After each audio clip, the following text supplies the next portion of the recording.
So hello and welcome to this second and surprisingly last session of Dream Askew. I've had an apocalypse of a role-playing month on the Gauntlet, but I'm very happy that we are gathering the same crew as last time to play up this to finish this pretty interesting story we have going. I'm looking forward to seeing what you all characters are up to. And it's going to be fun to see like if we get like a continuous story with the same characters. So yeah, I was just saying I have like an idea for setting a scene, which I think, because the last thing that happened last time was that our Torch Lucid did a ritual. Where both Shadow was there, and Josh was also involved in the ritual itself. So was Cookie's kid, Autumn, and I think I want to have a scene with Autumn.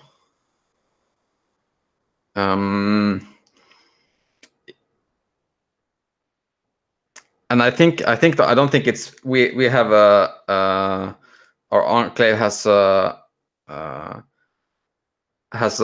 conflict of psychic privacy, so I think that gives you more than enough. I think it gives you like an idea that you can introduce yourself into the scene whenever you want, but I don't think it's. I think how this looks is that it's probably in an open space. I think it's still at the same place where we saw Cookie last time, at this center of the enclave with this eating area, and there's probably people there. I think it's like the morning after or something, and Autumn comes out and they look like a little sick. Yeah, and if you want to, is there anyone who wants their character to be there? I mean, it would kind of make sense that maybe Josh is around, since they're kind of like the primary like medic / fixer of things and people. If it's in the kitchens, maybe they're attempting to fix that stove again. Oh yeah, right. The stove was One of the stoves was acting up. Yeah. I think probably that's. Is there anyone any of you other two who wants to play Autumn?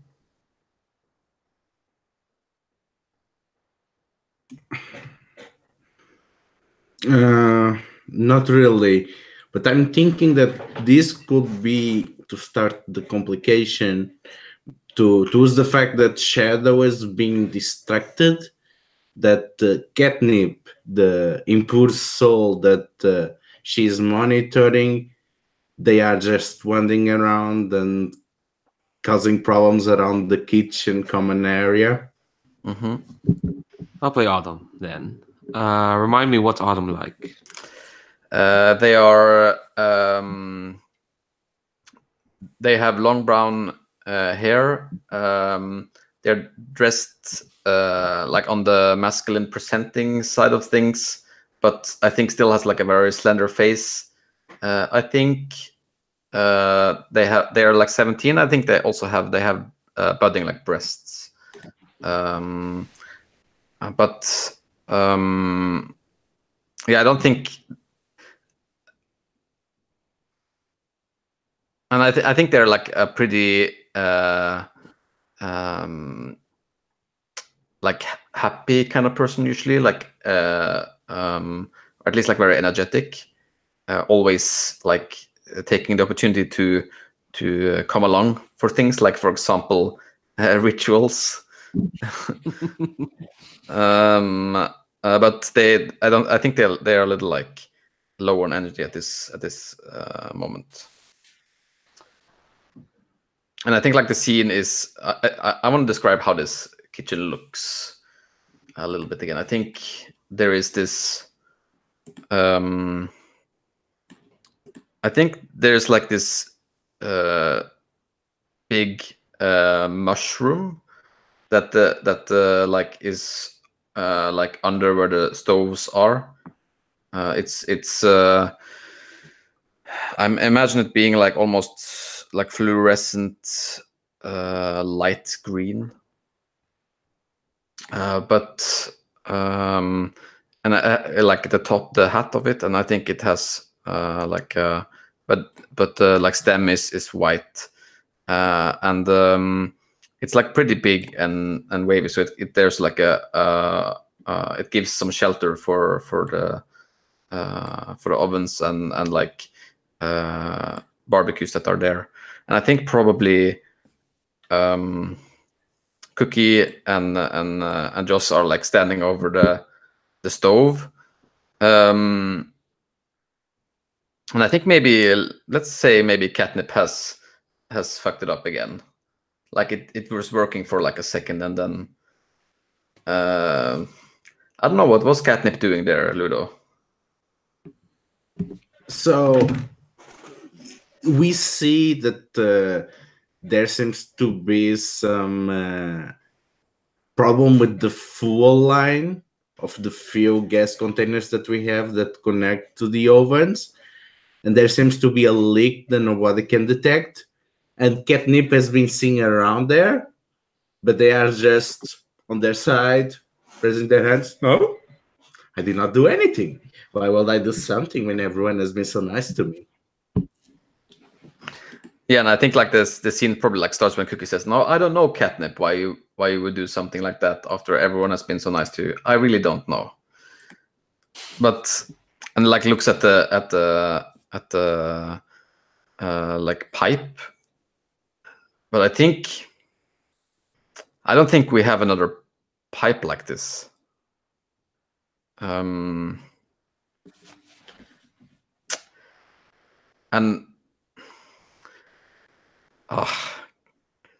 I can't really. I don't have time to fix it today. Autumn.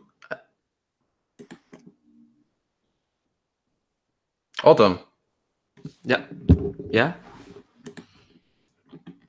And she like turns around at the Autumn, like answering at Autumn answering like a little like hesitantly. Oh, you don't look so good. Well, no, I'm fine. Look, I just woke up weird. All right, I'm perfectly fine. What do you need me to do? I mean, if you need a pipe, I can go looking out there. I'm sure there's still a place that hasn't been picked clean, I guess. I think like Cookie sits down on her knee and like, no, forget about the pipe. What's going on with you? There's nothing wrong, Cookie. He's just, just a bit tired. You know, it's kind of intense the other day, and I didn't drink any of that. It was just weird watching someone drink blood. Okay, like, no, honestly, I'm perfectly fine. Let's just fix this oven. That's kind of a bit more important. Yeah, and I think I'm gonna use my my regular move here of asking, what does your character need right now? Like any teenager turning into an adult, Autumn wants their word to be taken as is without anyone questioning what they're saying, even though clearly they're trying to hide something. But obviously, 17-year-old doesn't want their parent to like intercede too much. They want to figure this out themselves, because you can see that they're quite tired. Their face is a bit gaunt, but they're trying to smile and be convincing. Like, no, look, it's fine. Let's just fix the oven for now. Yeah, and I think Cookie, like, you see this like I probably Joss most of all like is the one really that kind of noticed that, but I think you see like this sad look on Cookie's face as she like understands that Autumn doesn't want to tell her what's going on, but then like sure, you know where to find one of these tubes. I think I saw some in my stash. Is that to Joss? No, to Autumn, because they want to help. Yeah. Hold on, and they look at the oven, and hold on. Let me check something. This is not a specific move, but since I'm playing variable scarcities, I'm gonna introduce complication, a mild complication here. I think they look at like the pipe that's busted and like, yeah, no, I saw the pipe you think yeah, that's not the same. There's it's a bit of a different knobby bit at the end there that's broken off. So I don't think that's the one you're thinking of. Fuck. Well, I guess I gotta fix it later or something. Well, I feel kind of bad for these things to happen around me, and far from me from rise suspicious. But I think of a place nearby where we can find a lot of these kinds of tubes. Yeah. So where is this catnip? It's on one of the smaller factories around the cement complex. You know the place that got flooded? I'm not sure that's a safe place to be going to. No place is safe, but there's always going to be going. Be fine. I can go. Like, and Josh can come with. I can gladly go. I need to stretch my leg after being so much cooking around. I mean, I can. It's finally fine to be free from Shadow and Mab. Are you completely free from Shadow though? Shadow doesn't seem like the type to allow that. And Catnip seems to almost snap back, trying to cover for his instinctual fear. Nonsense. She knows how to obey their betters, and if the betters think I'm useful, and he smiles at Cookie. Yeah, and I think Cookie is like still in her head about that Autumn doesn't want to confide in her, and just like yeah sure, you know, yeah take Joss and go find it. You can, yeah, it's fine. We really need to fix this oven, and I'm angling for a weak move here. I was just losing track of something very important, which is my son, not or daughter, child.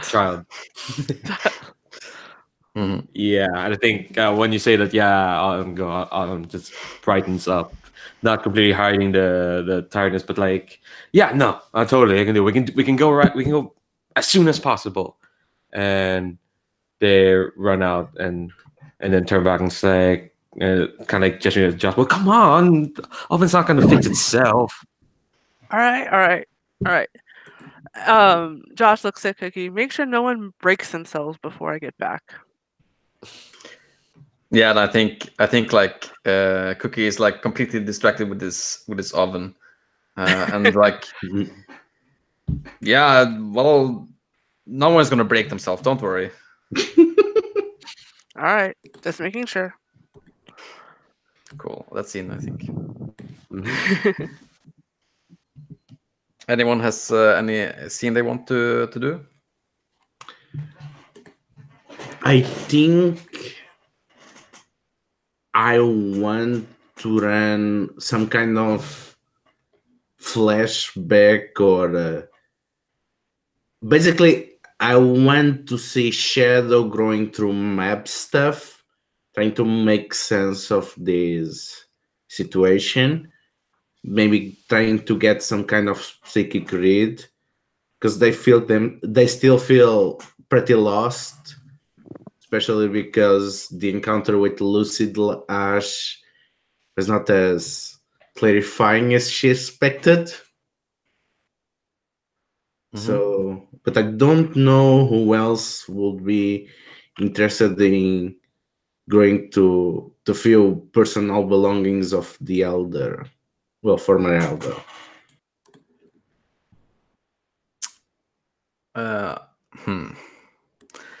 I mean, I think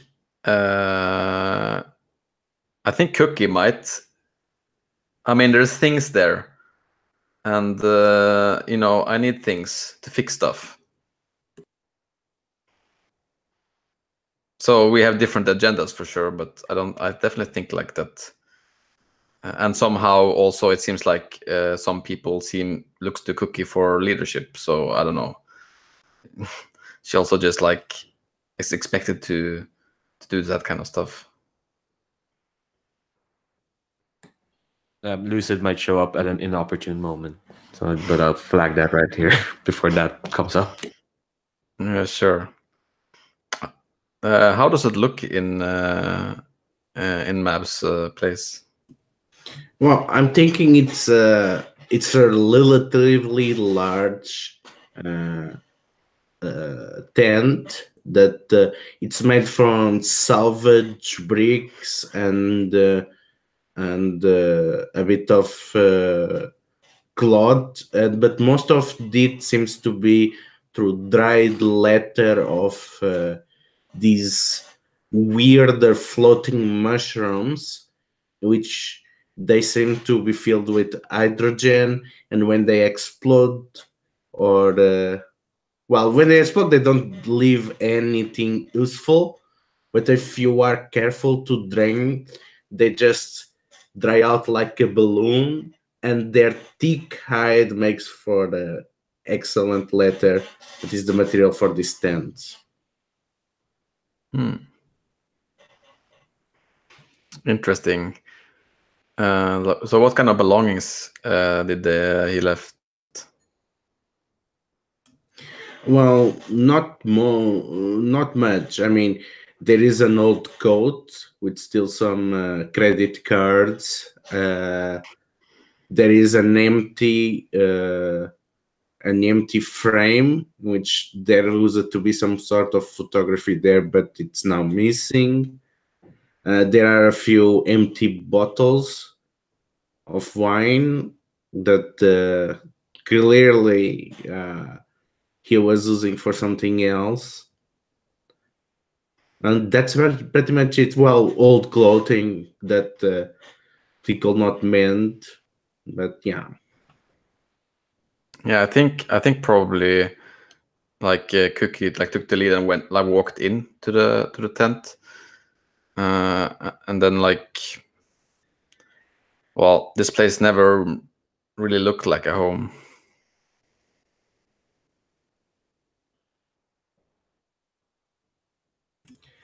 It seemed that Mab was never really with us. He always had one foot outside.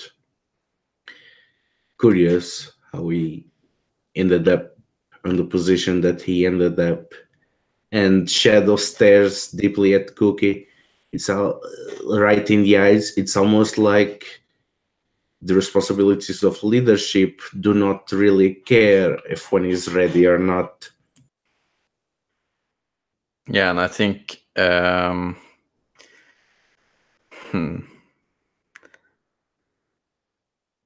think Cookie like kind of like doesn't take that cue a little bit, and she says she like just responds to what you were saying and says, "Well, I've always thought that the only way you could be a leader in a place like this is to, you know, don't be completely entangled into all this."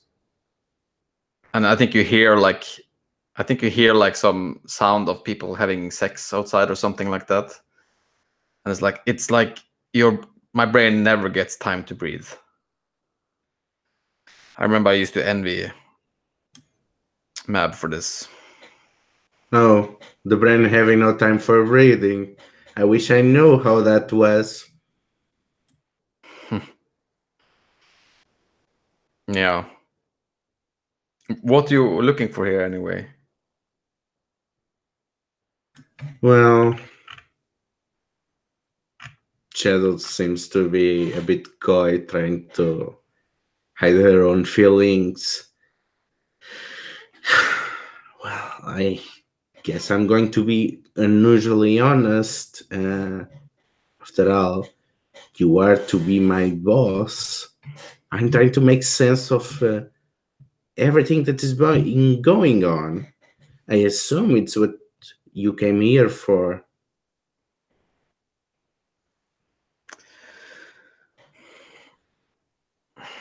And I think like Cookie like cringes a little at you saying that she's your boss.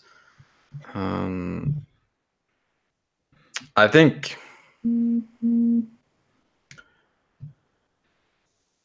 we need to clean this place out. Oh?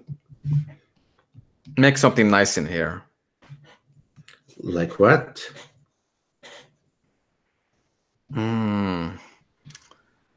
Yeah, maybe. I think there's these. There is this. So some of the mushrooms outside. I thought about if maybe if you dry them like Mab did with these tent materials, maybe you could make this place a little sound isolated. And I think like you hear like probably the sound of the couple having sex outside, just finishing off. That would be great to have a quiet place in here. A quiet place. I don't know if those things exist, if those things ever existed, but we can create something that can give you the illusion of quietude. Yeah, it's an worthy endeavor. I'm sure we can manage something. Maybe go out scavenging for materials on the meanwhile.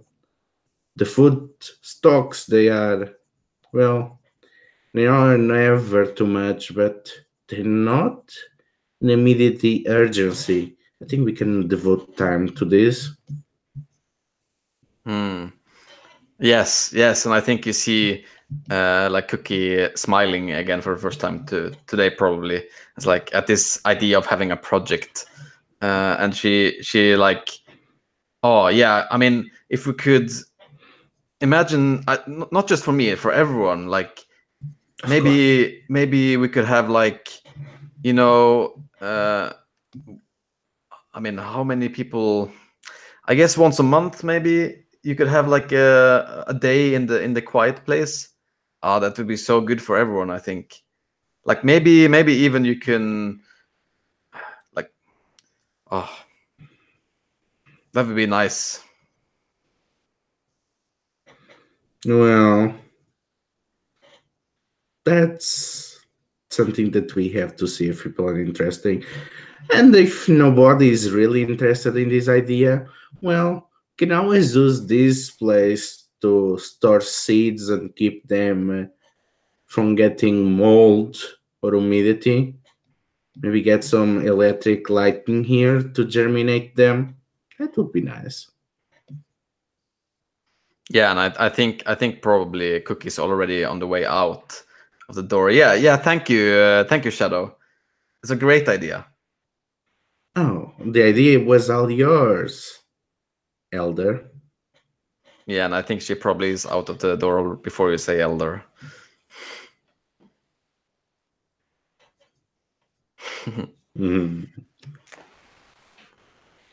So is Ash going to show up now? No, I think I preferred that scene to be just between the two of you. That felt nice.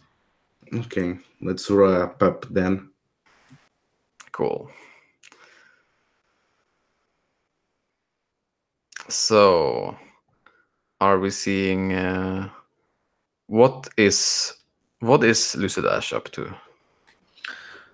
I think after that encounter, that psychic feedback loop thingamajiggy, that's a word, that happened with Shadow, I think they're kind of like, for the moment, they're kind of like trying to figure out what to do, so they've retreated back to doing their ritual. So we saw bloodletting last time. You're going to see a bit of augury, I guess. And it's different because augury usually it involves birds, but I don't think we established if there are many birds around here. But there are a lot of plants, a lot of weird weird mutant plants hanging around. So how this works is that at the edge of the enclave, just at the edge of the community gardens, where the gardens kind of like it starts off clean, and when we get to like the wilder stuff leading out of the train station, there is like a tangle of vines in like this big pool, and from the vines bloom any kind of flower, like flowers that shouldn't be blooming next to each other. Like there are water lilies and orchids and roses all on the same vine. And the weird thing is that these flowers, they bud and they blossom and then they fall apart in the span of a day, even and to Lucid, even if with the right like weird chemicals thrown at them, they even like, blossom and bloom and then wither in like maybe minutes. And that's how they kind of like try and see the future, I guess, try to prophesize. And this is and this isn't like, people come to them for fortune telling. This is like a big like daily sort of ritual. Anyone can come and see, and then there's their followers, and it is just them kind of like throwing water in a basin and then watching the patterns in the grove kind of like flicker and fizzle in and out, and the colors only kind of make sense to them, I guess. So, as this is happening, so throwing in the water, Lucid's doing this also, right? Mhm. It's not just the followers. Like in the distance, you hear like kind of like the echoing calls of like crows. But you look up and you don't see any, and then when you look down, there's a black feather floating in your basin. And I'm going to be foreshadowing a threat where you get this sensory experience of like a bunch of birds, but they all sound very unnatural. They don't sound like normal. They don't even seem like, even though we've only encountered mostly mutant like plants and stuff, maybe the occasional possible mutant animal, even them, they kind of still sound more like naturalistic and like normal. But these sound very mechanical, like robot echoing of like crows cawing. And you get a flash of what almost looks like a robotic crow, but it looks monstrous. And it just yeah. And it just but when it caws at you, it sounds almost like a human trying to caw, not like a bird trying to caw. And that's the flash you get. Oh, okay. So when that flash hits, kind of like when the cars come in and they see the feather, I think they're kind of they're gripped on the bowl because they have a bowl. This is proper pseudo Christian bullshit. Their grip kind of tightens and they kind of stop mid flicker and they kind of stand still for a moment. And people notice this because the way this ritual goes, it is just Lucid goes to the grove, throws the water, everything blooms, and then they give a sermon at the end to whoever's there. There's usually quite a number of people, but when that happens, they kind of like stop and hiss a bit as if the noise and the flash is getting to them. And then they pluck out the feather, dripping in the water. And they just look at it. And there's, I don't know what's going to happen. I'm going to let the earth itself decide, but they're going to throw the feather into the grove and see what happens. So, as the feather falls into the grove, there seems to be a sudden blight, and you see all these bright, diverse, unexpected flowers. They start to just wither away into dust, and soon it seems that it's all of these plants seem to be fading away as it's dragged into the wind, and whatever weird seeds they were abandons you and departs to another place. Okay, so I dropped the basin at that. And I think, I don't know, what are the people there saying? I'm just keep appealing to every other player here. Who is there? You tell me. I guess they're followers. They do have a few. They're not. People do take them seriously somewhat. I think Ocean Wind is there. Oh, my muse. Yes. I do say that all the people who were there, like they do sense a bit of the psychic maelstrom. Like it's more subtle to them than to Lucid, but yeah, they definitely felt something that they generally don't feel as strongly every other time they come to the rituals. Yeah, I think I don't know, there might be murmurs there and Ocean Winds there, who's kind of like the person who wants to. I kind of see her as like this person who like always want to tease Lucid out of their miserable shell. Like they live out kind of out of the enclave. They they wear flowers for clothing or like plant sort of clothing. But when the psychic backflash happens, yeah, the basin drops and Lucid kind of just turns just as the wind is blowing the seeds and the dust away, and no one can see their face because they're wearing the mask, but they're kind of sweating and nervous, and people tell that Lucius is trying to find the words. It's like a full 30 seconds, and a very awkward 30 seconds before they say, well, we come here to see the signs, and the signs have spoken, have they not? The earth has said that darkness will come, eternal, everlasting. Clearly, mine avatar of despair has poisoned the earth. Look now, my followers, upon this example. See what you must turn away from. See what you must never be. And they kind of put their hand on their heart and they're like, this thine burden I take. All your fears, all your wants, heap them upon me and not on the earth. Keep hope alive, keep the fire alive, and let me shoulder the rest. Or else this blight will be visited upon you all. I'm appealing to prophecy right there. Somewhat. I don't know. How does the crowd react to that? I know how Ocean reacts at least. I think she walks straight up to you, and I think she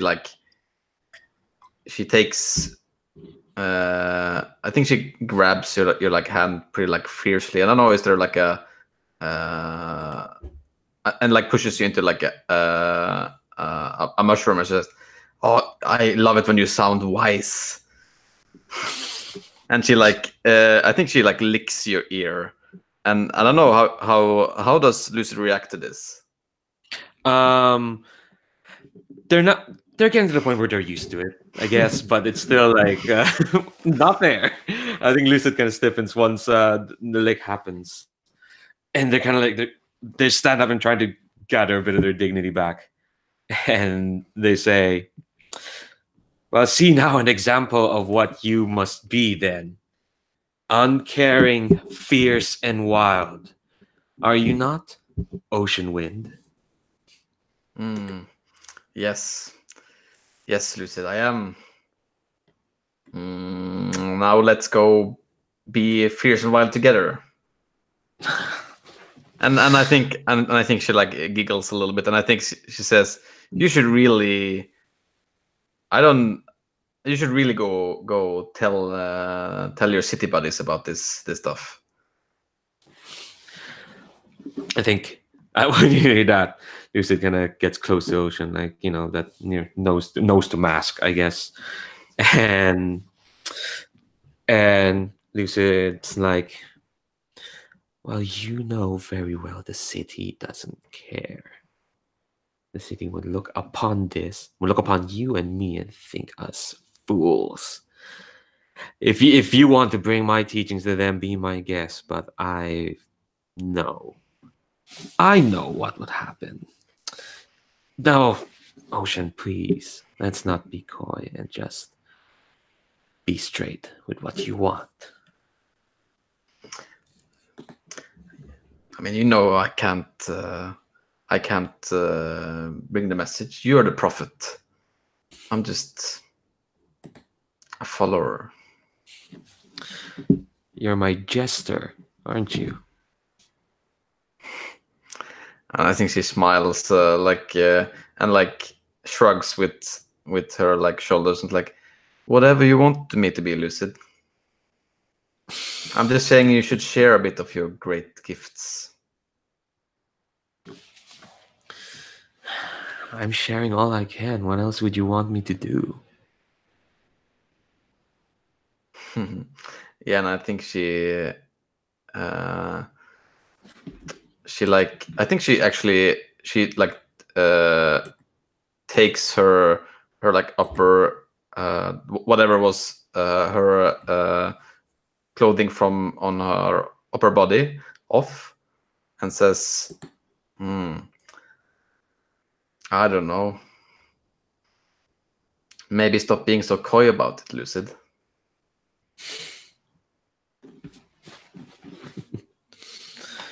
I think Lucid's smiling behind the mask. We're all still out here in the open, and I think Lucid leans closer and is like, "Being coy has nothing to do with it, Ocean Wind. It's all about who we are and what we must do. And what I'm here to do is suffer for you all. And if that means," and Lucid's stepping away, "walking away from this, then it's an example I have to set." You probably noticed this, but one of her fists is clenched up, while the other one is trying to pontificate. I think like, I don't know what kind of reaction are you expecting from Ocean for what you just did? I think this is the game they play, and they're getting close to checkmate over who's gonna like, if Lucid's gonna cave or not. So that's the thing. Lucid thinks there's two outcomes to this, but really the only outcome is that Lucid caves or doesn't, and Ocean Wind is gonna take the latter as an answer, and so she's just gonna keep pressing a bit. She knows Lucid wants it, but I think what Ocean does is like she turns around and like grabs hold onto like the nearest bystander and just like kisses him fiercely, or her actually. It's a woman. Yeah, I think kind of like when that happens, Lucid's kind of they're still pontificating, but again, fist back clench and just well, what did I just say? Hope, mischief, fires, burning, keep them. I must attend to the omens. You can tell they're trying to find the words, but they kind of march off head down like, all right, you know, there's just building a wall. Yeah. As I guess an orgy happens. I don't know. Yeah, I think so. You probably hear like the starting of some moaning behind you. Yeah. Good times. Just as I was about to say that. Great. So, are we? What is a good scene for now? Is maybe are we seeing Joss and Autumn going to that place with Yeah. Catnip? Yeah, I think like right before they head off, like Josh had gone back to their workshop to pick up a couple of things and like tell the ghost to mind Paco in case Paco comes in needing more maintenance before heading out. Like Josh wanted to go talk to Lucid, but since Lucid was doing one of their rituals outside, didn't want to go bother them. So didn't go and do that. But yeah, so I think the scene is like right shortly before we reach the area, maybe. So we're just like walking. And has Autumn been talkative or Catnip I been think talkative?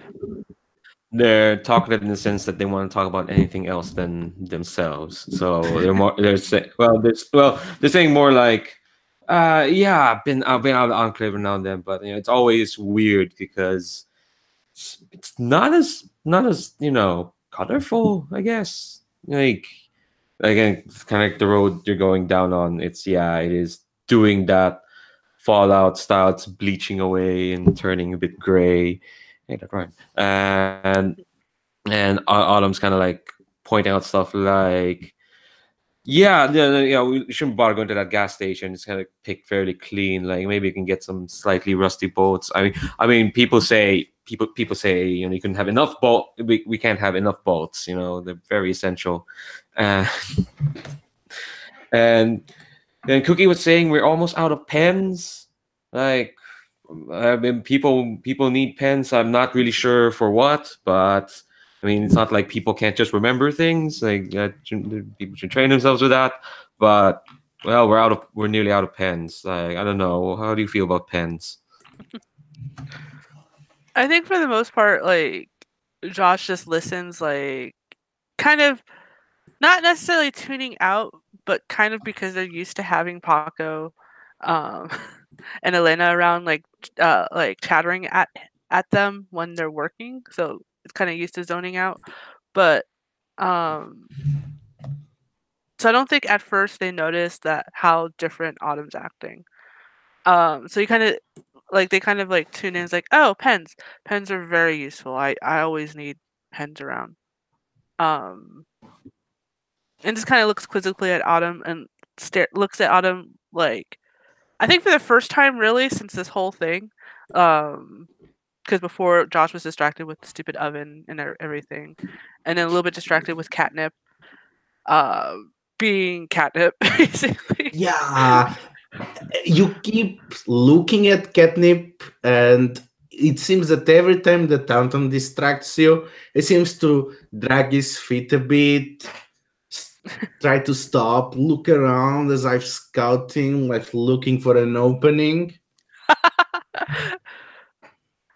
Yeah, I think like in the back of Josh's mind, Josh has kind of noticed that also, but there's so much going on and Josh is kind of distracted. Like Josh has been thinking about that ritual. Hasn't brought it up yet because they know it was Autumn's, first time and everything, and it was not the normal ritual that happens, or like the outcome that usually happens.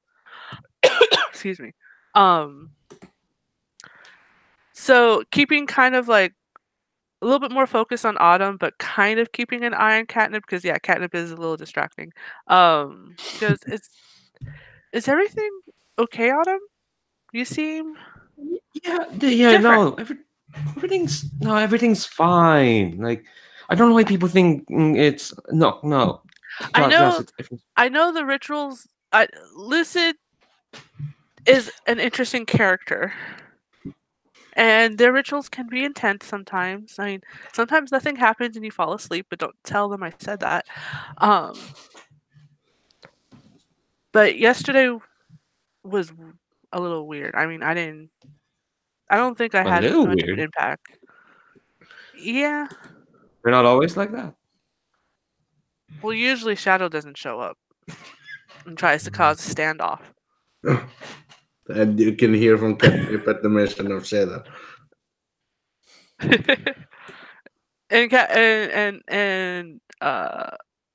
And Josh looks at Catnip for a second, like I'm sure Catnip understands exactly.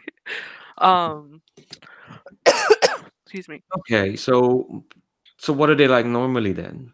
I mean, you knew Lucid, right? Well, you know them. Yes.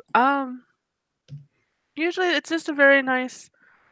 I like to see people who they have a pattern because I can understand patterns. And Lucid, as much as they try to be eccentric, they have patterns.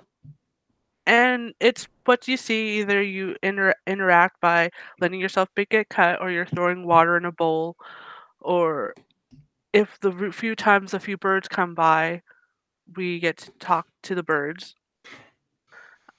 And it's just something calming, and they say usually pleasant things or very vague, abstract things that goes right over my head, to be honest.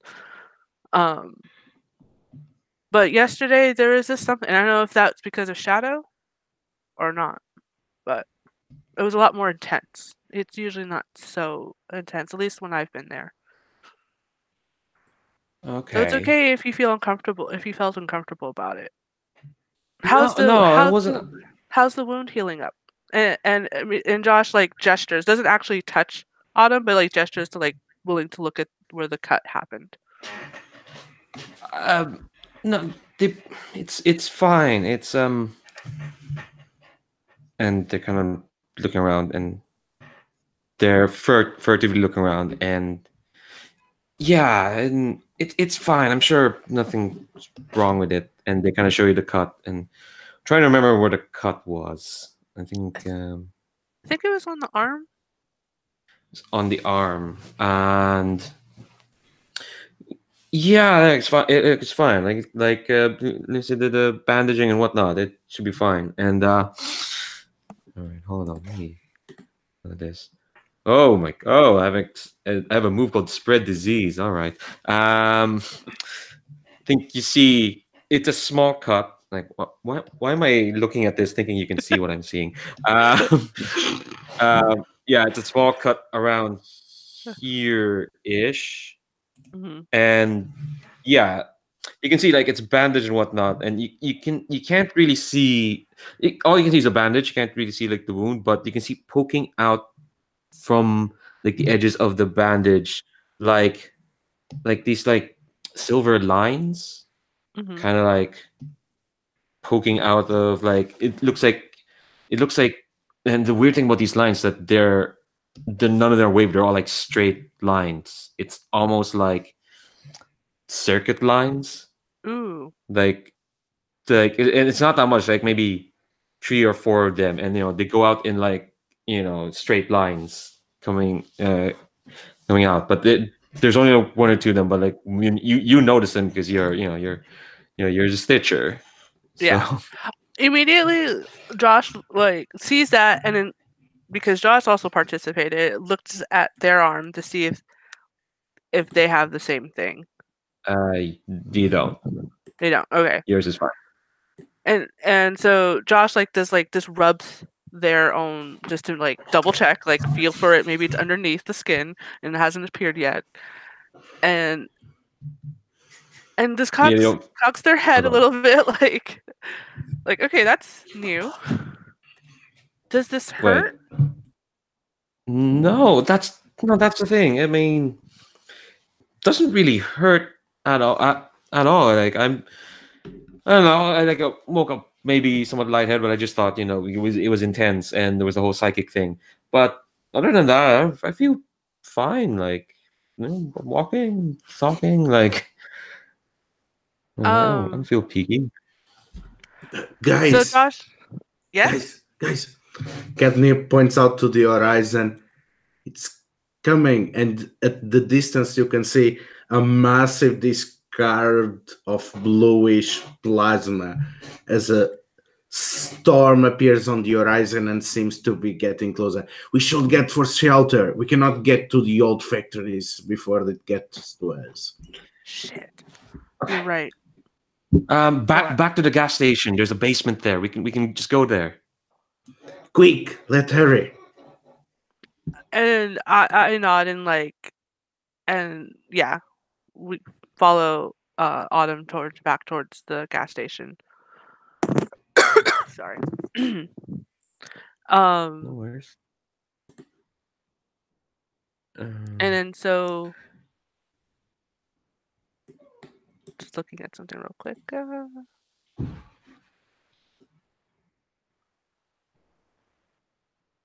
So when we get there, what does Catnip do? Like as soon as we enter inside. So as soon as you guys enter there, Catnip looks around and he tries to look through the gas tanks to see if they have something inside, just in case it has not been completely scavenged. I think Autumn's kind of like, no, we should get to the basement, and they're pointing at the behind the counter, and there's nothing left in the gas station. Like even like the stands where you keep where you the shelves where you keep food has been stripped of metal, and they go like there's a hatch under the counter that opens up to the basement down, and they're like, yeah, let's get in, let's get out of the storm. And I think inside is dark.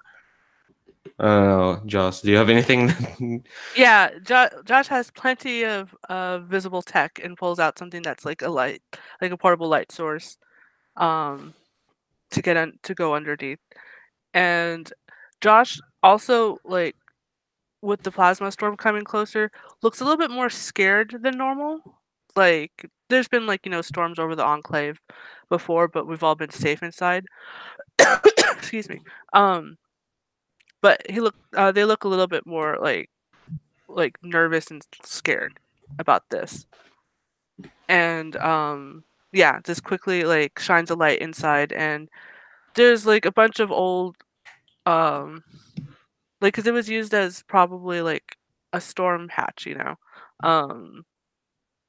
so there's some more canned food and stuff, and a lot of like very broken down tech and gas cans and everything, and a small generator that it has no more fuel in it, unfortunately for us. But Obviously, the generator. Wait, no, pipe's not gonna be there, right? Like a generator's not an oven. That's not how it works. no, we might be able to salvage pieces once the storm is out. Yeah, you're aware of scarcity is, Leandro, so I guess you Oh, decide. right. I should. Yeah, I forgot about that. Well, that's the thing. I do want to know if a generator is like an oven.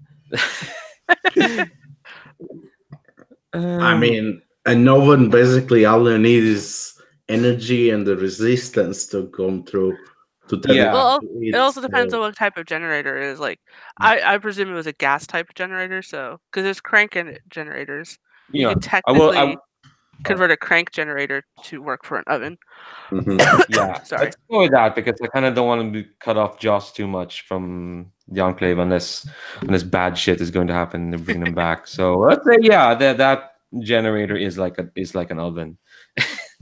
and and I'm kind of like excited to like poking through it, and it's like they're almost like they're trying to prove like, yeah, I can do this. I can do this hawking stuff like Cookie can, and I know what pipes are, and yeah, I think maybe they call on you to help every now and then. Like, yeah, I can just hold on to this while I loosen this thing.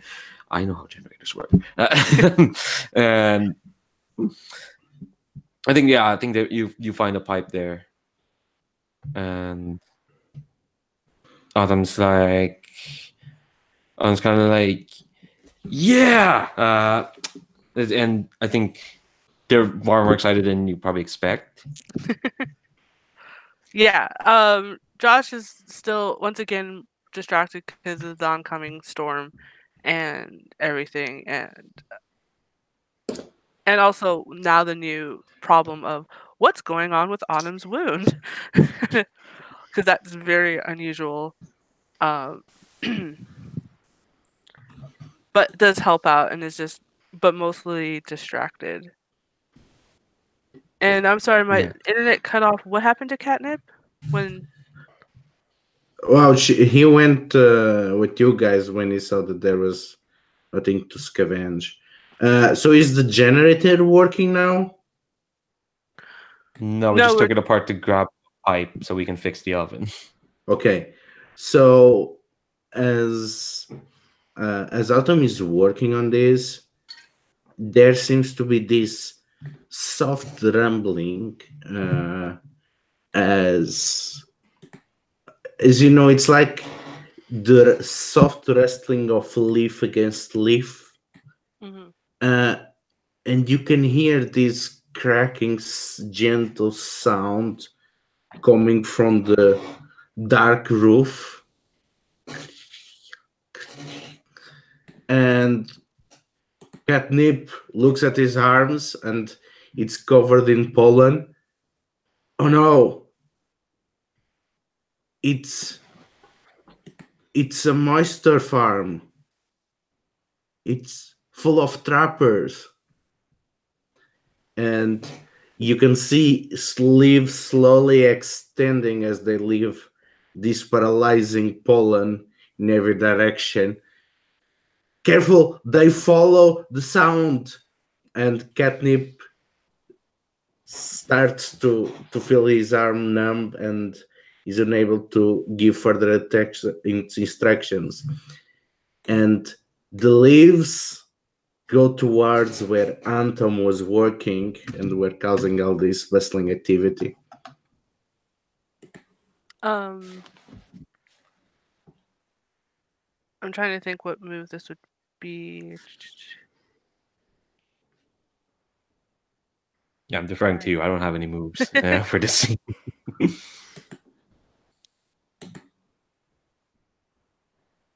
I see get out of harm's way, but that's not what I want to do. um. Well, Oh, jury! I can spend it because I do have one token. Jury rig a temporary solution while under duress. I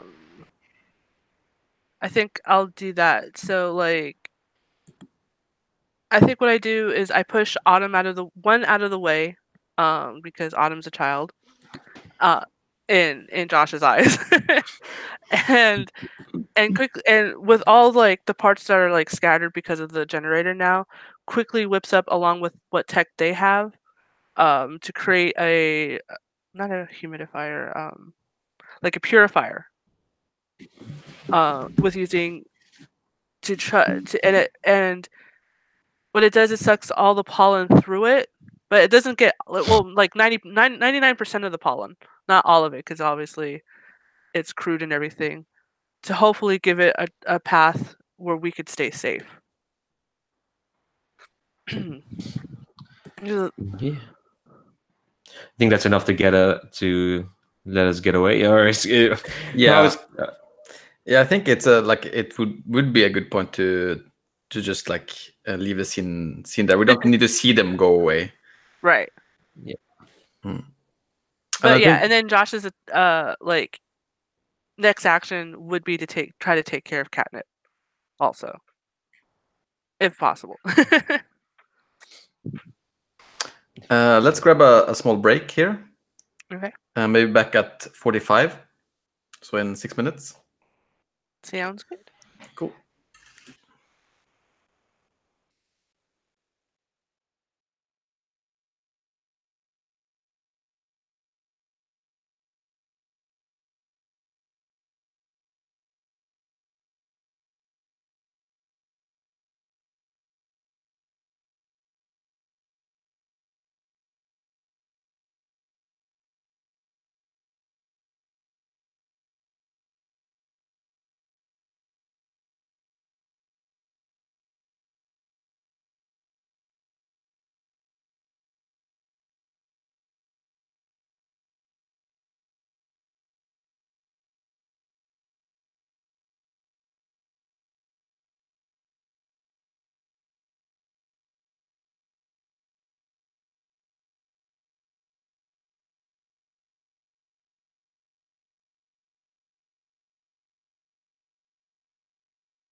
We're back. Woohoo.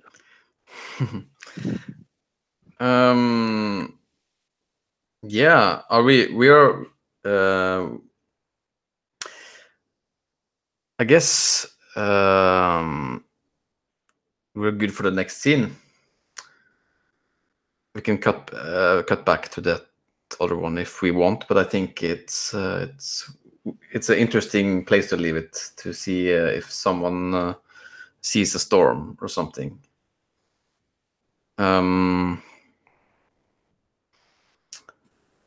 Yeah, I think I might want a cookie scene here. But is there anyone else who has something they want to do? I might have, but I just want to listen to what you have in mind first. Well, we can also see the storm on the horizon, and I think Cookie probably is realizing that, oh yes, right, I let Autumn go out into the the wasteland with Joss and Catnip. What a great idea! What idea did you have in mind? Well, I had an idea through going to where Lucy Dash was making the ritual and investigate that matter, but that's less urgent. So maybe we have the storm scene, and maybe the dilemma there is that Cookie is thinking about their child, while Shadow is more pressuring. We kind of need to protect ourselves here because the storm might come here later. I mean, we also have some time in the fiction before the storm arrives. If you want to like have the end of your scene being that you see the storm, if you want to do that, I think it would be cool to put some more tension into our situation before that happens. Okay, that can work. So let's start that way. So we see Shadow going into the after orgy of where the ritual was done, and after she managed to snip the information from the minds of the people returning, and she approaches the site and tries to commune with the place, separating the layers of the torrid human emotions, avoiding the temptation to indulge on them to her own sensual pleasure. And she goes deep into the ashes. So I'm saying I'm gonna do my move of open your brain to the world's psychic maelstrom.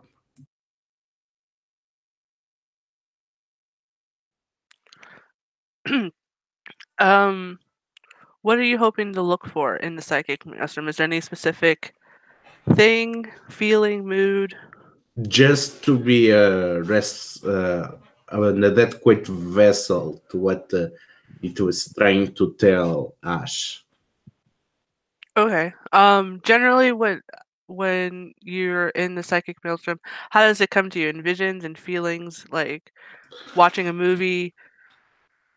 It becomes as a kind of an out of body experience, which I stop being restricted to my bodily sensations, and instead it's like I'm perceiving as if the entire atmosphere is my sensorial body. It's like I'm leaking the entire world.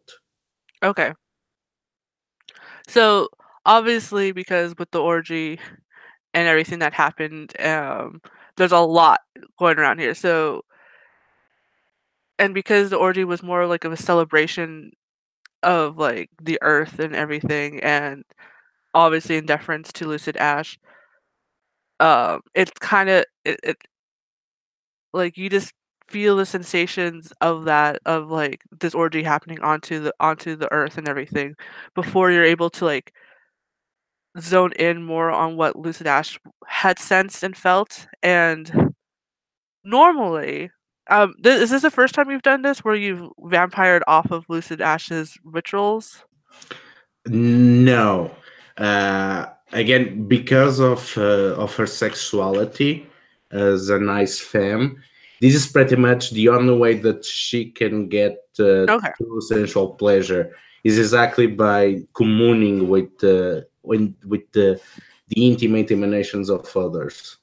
Okay, so generally, generally when it's just like regular like orgies or intimations, they're pretty normal. Whenever you do it after like one of Lucid Ash's rituals, be it something that Lucid started or it was just an after effect after Lucid left, they're obviously more heightened and has more psychic energy in this. And you generally can get a very clear like, oh, this is what Lucid did. And this is what Lucid felt or saw. Maybe not like 100% exact recall, but pretty much. This is way different. Everything is very it's both very colorful but at the same time very dark. And for a brief flash, you don't see the ritual site.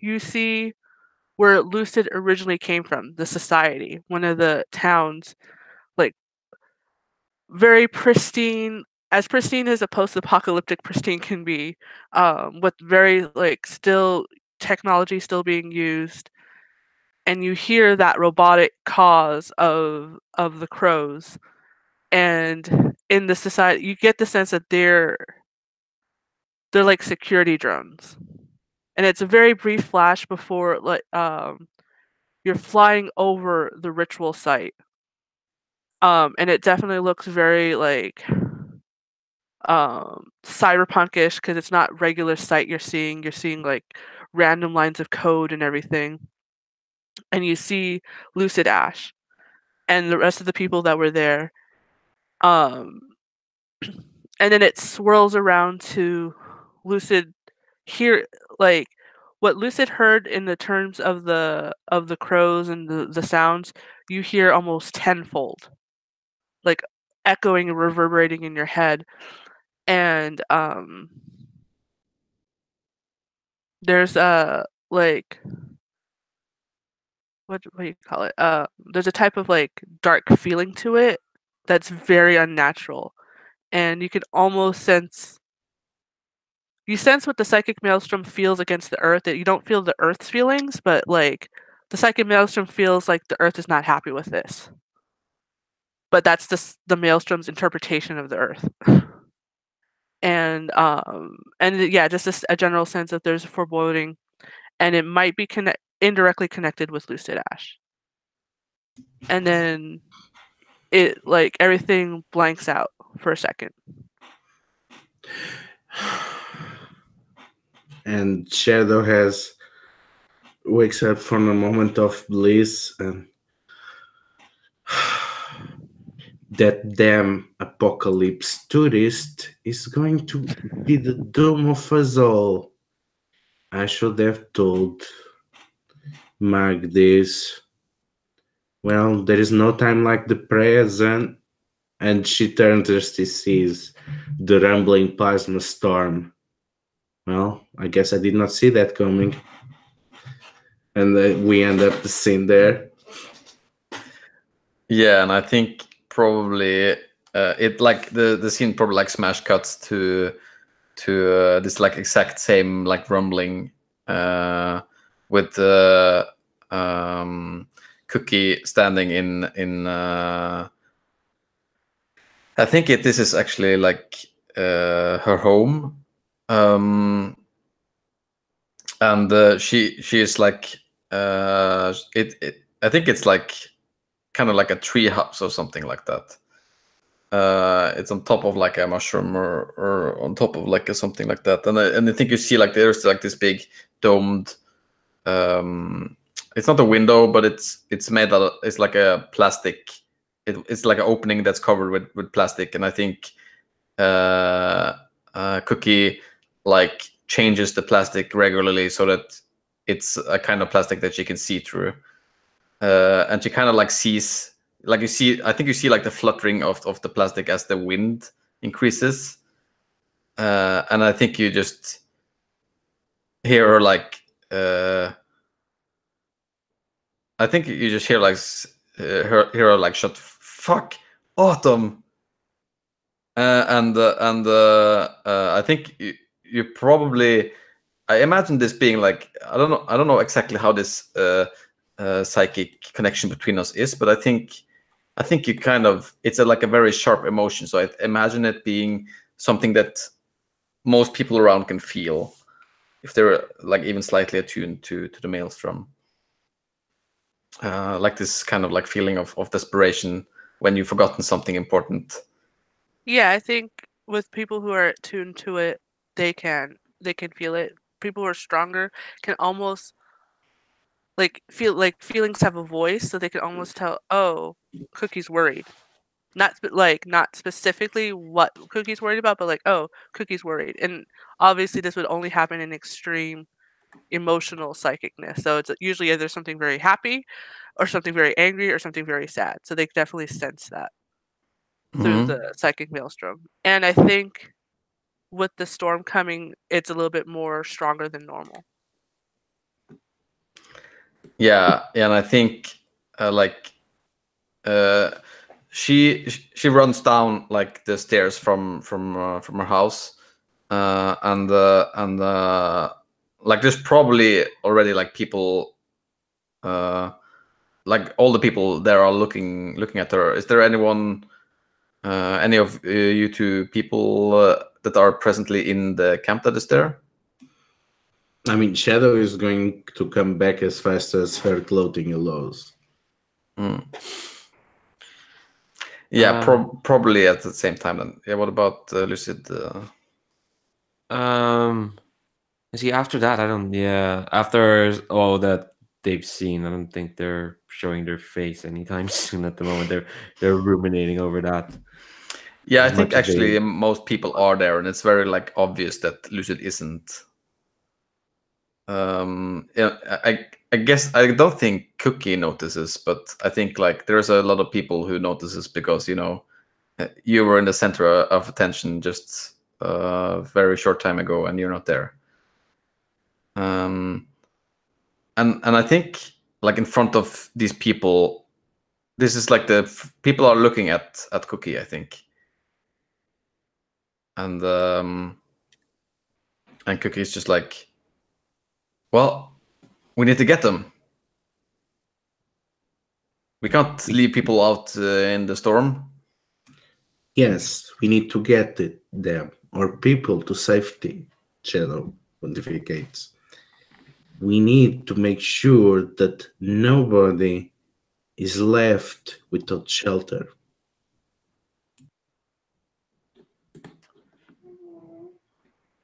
And I think Cookie is just like, well, I did leave something for an occasion like this. And she like says, follow me. And I don't think she addresses someone in specific, just like whoever feels like that appeals to what they want, because Cookie is not really a leader. So she just like hopes that someone will follow her, I guess. Well, Shadow will for sure. Is there anyone else there? I think this is the crowd that kind of been waiting for Cookie to take charge to an extent. I think the thing is, you notice no one else has kind of stepped up to be like, oh, who should be the elder? Everyone just agreed, okay, no, Cookie should be the elder. But they've been kind of waiting for like for Cookie to just rise up to it. I think this is kind of like that moment. I think the crowd follows. Yeah, I think Yeah. there'd be only like one or two who'd be a little bit stubborn and like stay in their own like little room and everything. It's like, oh, it's just is nothing. Like we've had worse storms, kind of thing. But like they're outliers usually, and they're usually the type to be that way, anyways. Yeah, there's probably some people lying around from the orgy also. And I think there's like this there's this like working area that I think actually it was like Mab's area, or at least like for what people thought it was. And it's also almost empty, but there's like this like big thing there with like a tarp and over it, and the Cookie like drags it off, and it's a car, like a pickup truck or something like that. And yeah, I'm using a strong move, which is bring out supplies that no one knew you had. And I think like Cookie's like, I think this baby should work now. Let's go get him. I think someone probably calls out like, well, what do we do while you're out there?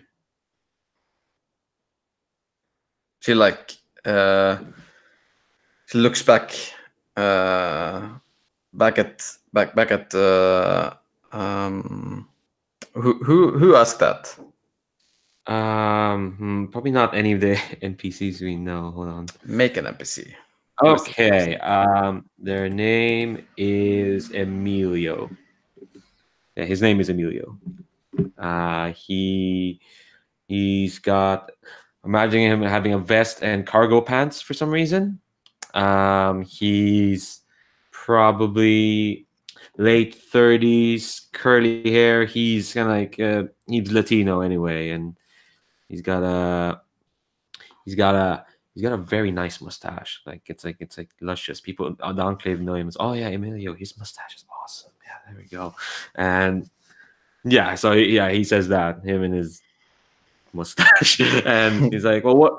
All right, so what do we do while you're gone? Like, Cookie, you're kind of like our leader now. I think Cookie like turns slightly and like looks at him for like a half a second and says, this is not going to be like when Mab was in charge. I'm not taking care of you. You have to be strong on your own. And it's just a storm. We had storms here before. It's just a storm. It's just a storm, Cookie. They faced storms before. We need you here.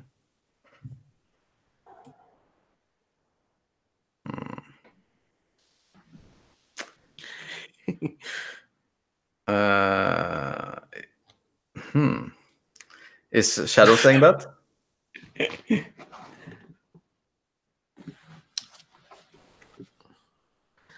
I think like Cookie looks at Shadow and says, you don't understand. It's my child. Oh, don't I? And you can feel the overwhelming mind of Shadow encroaching you as if invisible tentacles, as invasive as the maelstrom itself, start to probe around. Are you sure? And I think this is a perfect time to pop one of my weak moves, which is accidentally open your brain to the world psychic maelstrom. Oh yeah. Beautiful. Yeah, and I don't think like I mean Cookie has like a specific intention here, but I mean it's a pretty like hard frame around it, I guess. So when this happens, because of the oncoming storm and all the different like little like psychic bursts that's been happening, your Shadow, you're usually like 100% like in control whenever you do stuff like this, but there's instability bleeding out, and it's not because of you, but because of everything that's been going on. And your tentacles, you don't realize it at first, but they not only attach onto Cookie, they start randomly attaching to other people, and you get an influx of feelings and thoughts more than normal. And since you're used to a specific type, these are like kind of more foreign to you. And everyone else can sense like shit, like something's wrong right now. So, yeah, instability into the immediate area is happening. Psychic instability. I want to know what's happening to Shadow now. So Shadow is sweating heavily, but she's not entirely unaffected for this because she got a sniff of the emotional turmoil of Cookie as soon as she saw the storm. So she presses on, and I'm gonna use a strong move.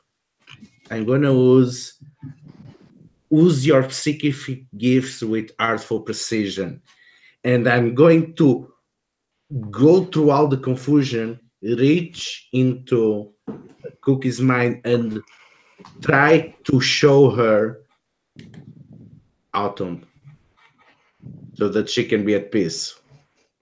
Mm-hmm. How does that look? Because I mean, you do that. You do show Cookie Autumn.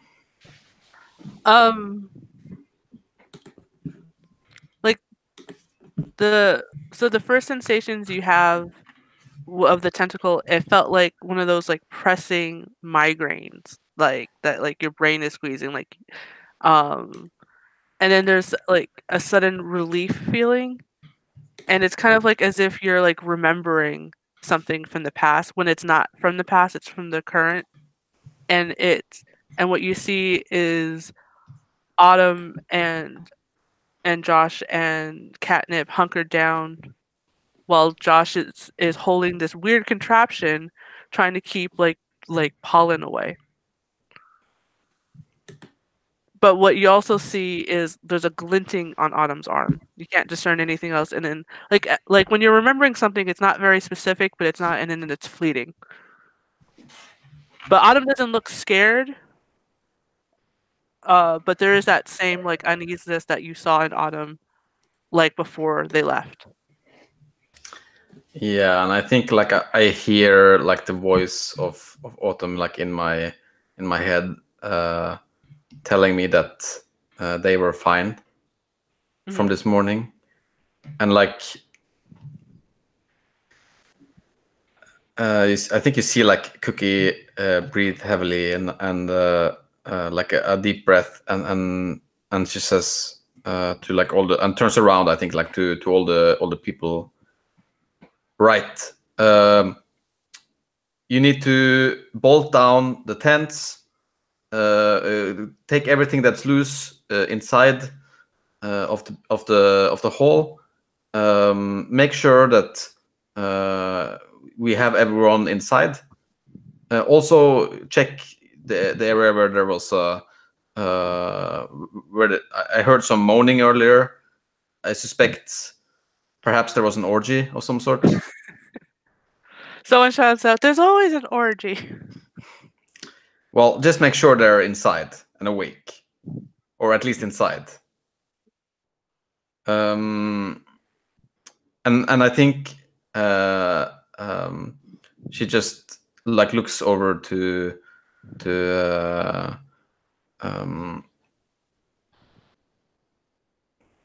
Shadow and says,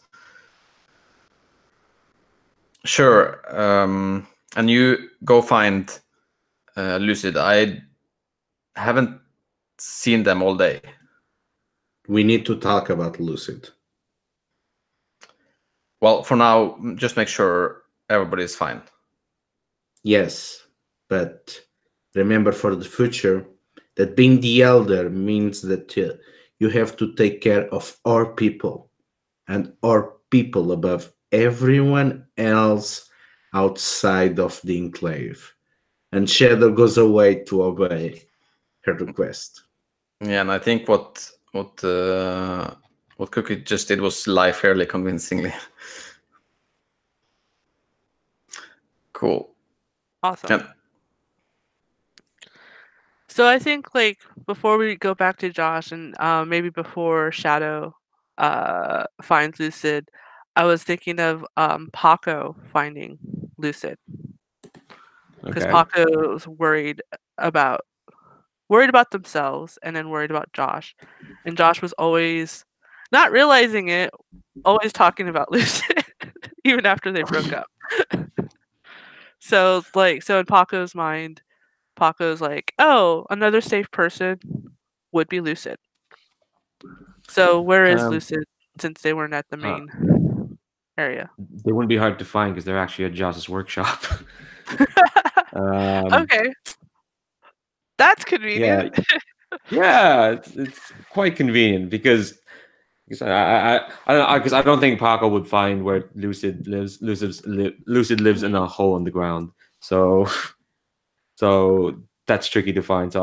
But I think after that kind of like all that nonsense happening, I think Lucid's gonna go off to a more comfortable place because there's stuff at their house at their place that they don't want to have to deal with, so they're at Joss's place. Which yeah, what does that look like? So the workspace,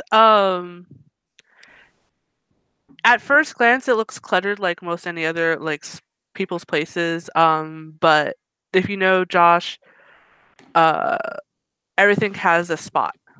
So it's like almost like controlled chaos. Like because Josh has received a lot of weird crap, there's like a pile of like here's stuff I don't understand yet, and like here's stuff that needs to be fixed. Here's stuff that's fixed. Here's stuff that needs to be sold or whatever. There's not a lot of personal touches, just like a few things like bits of color here and there. Since Josh practically lives in their workshop, there is like a corner with a bunch of different clothing, um, and there's always like no matter what, like even if everything else breaks down, Josh always has like some type of like area for cleaning because they have clean hands. They have that obsession of being clean when they're working, even if they're working with mechanics and not with people, um, to clean up. Sorry, and there's also a very small little altar, and not like it's more like a Latino type of family altar. So there's like a candle and the little trinkets and a couple of drawings. The drawings are from other kids, not from Josh himself. Uh, there and like a little note that says like Elena, don't touch, because there's usually like a little bit like bits of food of offering. And it like instead of having an actual candle because that'd be a waste of fuel, it's like a little LED light that is like powered. And Elena tends to the ghost mostly only shows up for Josh, but sometimes does show up when they're really extremely bored to scare other people. But yeah, so it's well lived in for a workshop. Yeah, so I think when Paco what they see when they see Lucid is that they're leaning over the kind of the altar and just kind of like just looking at inspecting it, and you can kind of see that in their hands like they picked up something from Josh's workbench. It's like this what looks like a well to the modern eyes it's an iPod. It's an iPod, one of those proper brick ones. Like I don't know how Josh managed to find that, but yeah, Lucy's kind of holding it in their hands as kind of like they're idly inspecting the altar. And Paco's about I want to say 13 years old. Comes in like first. So since Lucid was there, like Paco at first was like, Josh? Oh, you're not Josh. I think when you hear when Lucy's voice, they turn around and for a split second you see that their mask is up. But when they see it's not Josh, quickly just flip down, and Lucy's kind of like, "Oh, apologies, I thought you're them as well. No, you're Paco, aren't you?" Paco nods, and Paco looks very like both sickly and healthy at the same time. Like grayish, has a couple of bits of like circuitry on their shoulders that was installed by Josh to keep them running, basically, and almost has like a sickly glow about them. But they're and they always look tired, but they're like smiling a little bit. It's like, I think I know you. I see you around. Yes, yeah, you might know me, but and because they notice the circuitry and like they kind of swoop forward towards Paco and they're like, all right, tell me, Paco, that circuitry on your shoulder. I hope to all the gods that was installed upon you. Yes. Yeah. And he proudly points to it. It's like, yeah, Josh figured it out. Always clever, that Josh. Well, that's good to know. You're not doomed. Not when Not Josh yet. is fatalist. I see. So why are you looking for Josh? I was scared because upstairs they're talking about all the storm and batting down, and I thought I heard that Josh hasn't come back, and I thought, well, maybe he came back and just came straight. They came back and they just came straight here to work, because they love working. They're always working. They're always complaining I bother them, but Elena bothers them all the time. Oh yeah, Elena. I've had a run-in with her once or twice. The great thing but you've probably noticed, the great thing with Josh is that they're incredibly unflappable. Aren't And they? Paco nods like enthusiastically. It's like, and Lucy's almost like talking to themselves rather than to you. Like you can throw anything at them and they just bounce it back, or they just any problem and they'll say, "Oh, let's figure out a solution. We can fix this. We can work this out." Nothing ever gets them distressed. They couldn't fix you though. And Paco walks like past like Lucid and goes towards like there's like a little area like with toys that Paco has to get distracted by when they're getting worked on. Oh, is that what Josh said to you? Not to me. Josh likes to ramble sometimes when they're working. They always Huh. say some of their biggest regrets is not being able to convince Cookie to get fixed and then not being able to fix you. They're looking at the iPod. They still think I can be fixed. I'm a work in progress, Josh says. The funny thing is, Paco, in many ways, we're all kind of works in progress. Some are just more obvious than others. I didn't think I was one of them. I mean, you, and they turn to look at you. You've got, apologies for the lack of tact, but you've got very obvious problems. Paco laughs. Yes. I don't mind them. That's good. That's good to know. Gives me less responsibility if people think I'm just gonna die like that. Yes, Lucid laughs at that. Oh, there's that fatalism streak in you. At least it's keeping you happy. Did Josh ever say what he wanted to fixing me, or did he just say? Or did they just say that? And like what Lucid was doing, like playing with the iPod earlier, Paco's just playing with and it's a broken, it's a broken down Furby, but the fur is all matted and gunky and everything, and like the only thing that looks clean are the eyes, which are like if you stare at it, it's like staring into their soul. But Paco loves it. It doesn't make much noise. It doesn't react like most Furbies do. It's like not really. They kind of mumbled, and you know how Josh can be when they can't when they're working and fixing something. Just that they were sad after you. I guess you stopped coming by or something often. Yeah, it's just.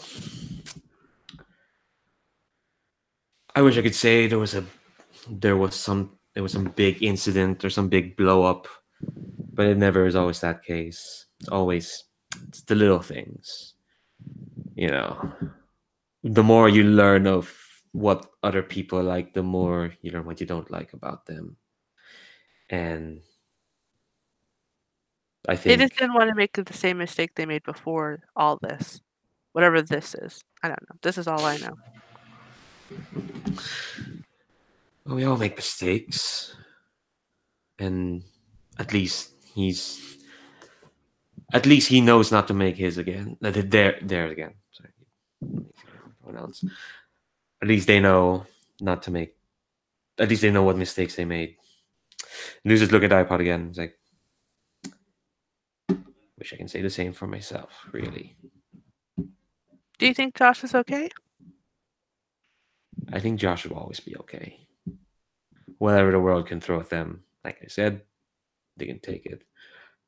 They can throw a skyscraper at them, and they'll bounce it back. That's what I think.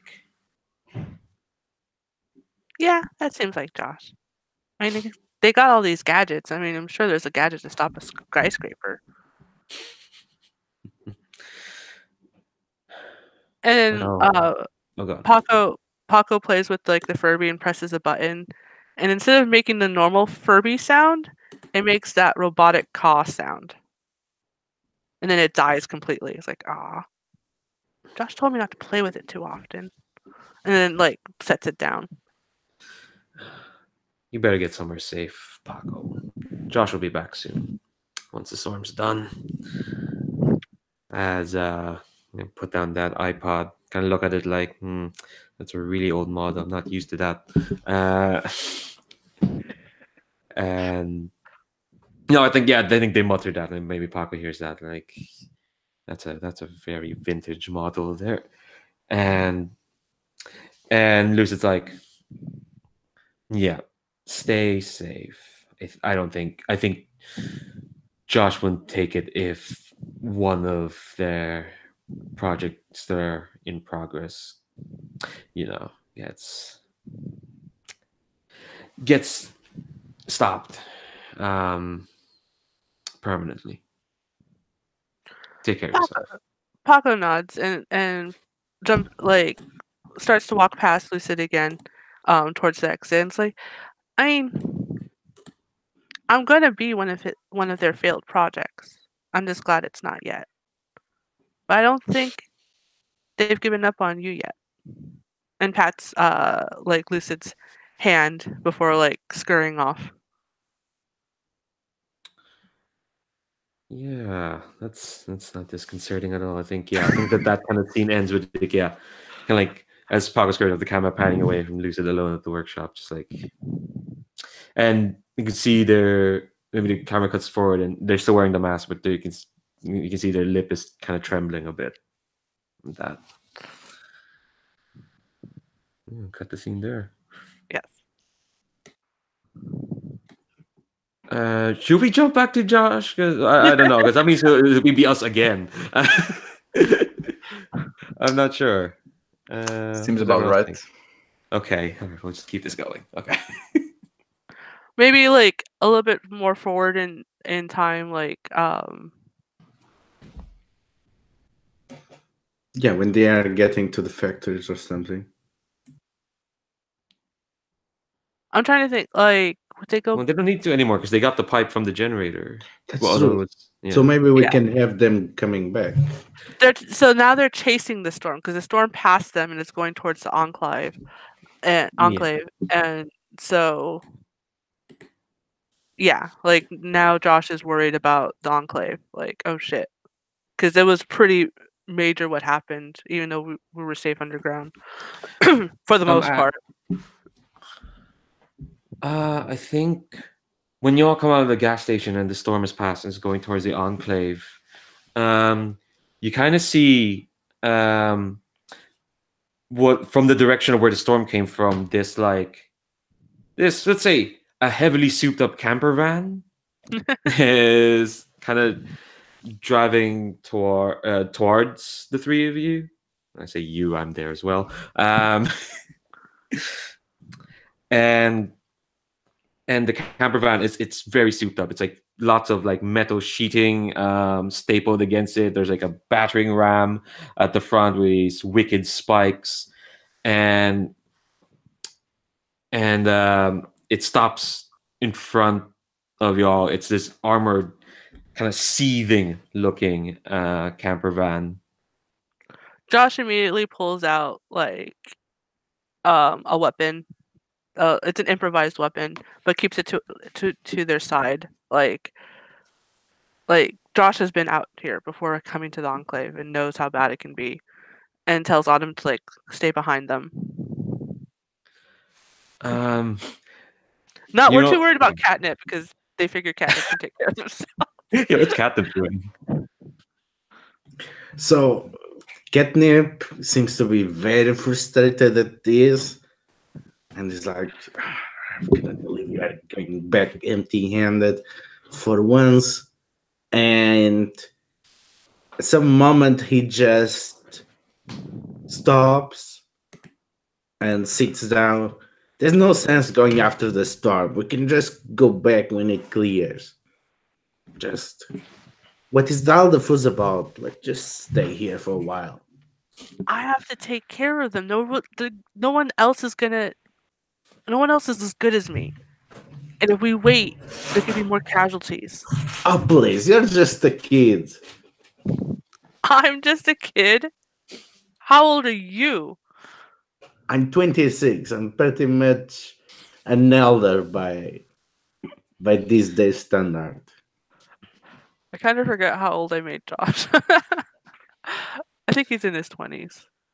Like, we're basically the same age. Oh, please. And he does, and they do like a shushing noise, like when the camper comes up, and it's like, Autumn, just stay behind. Catnip, quiet.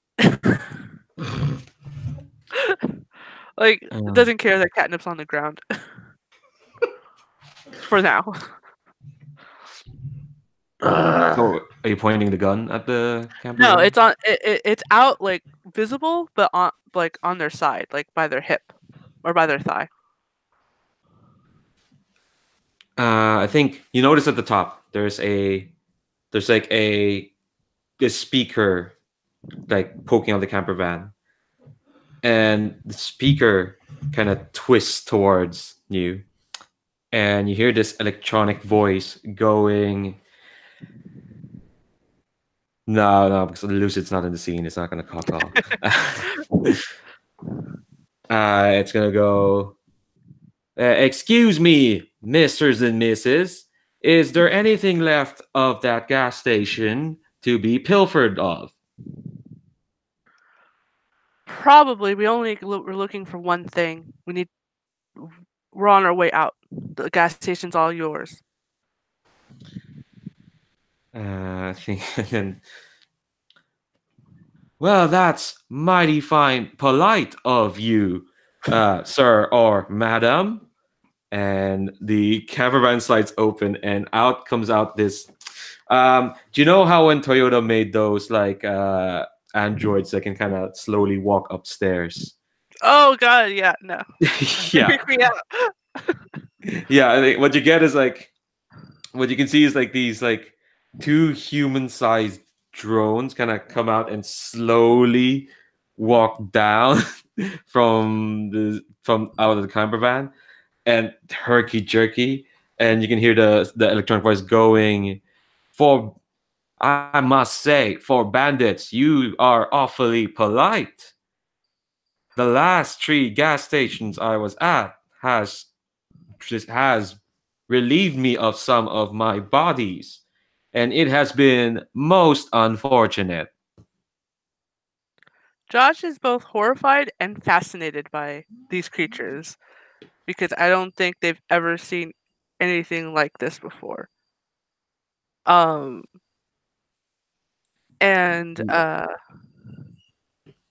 tries to take in that what they just said, like what the hell kind of thing.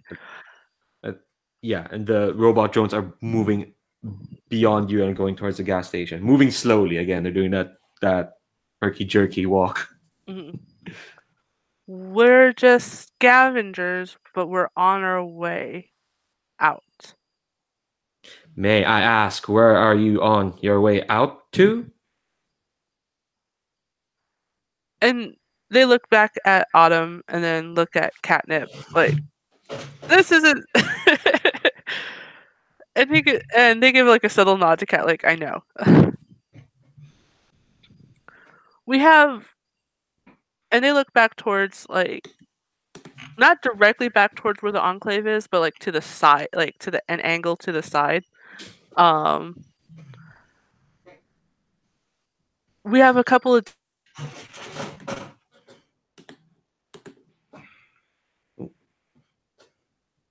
Did you freeze for y'all as well? Yep.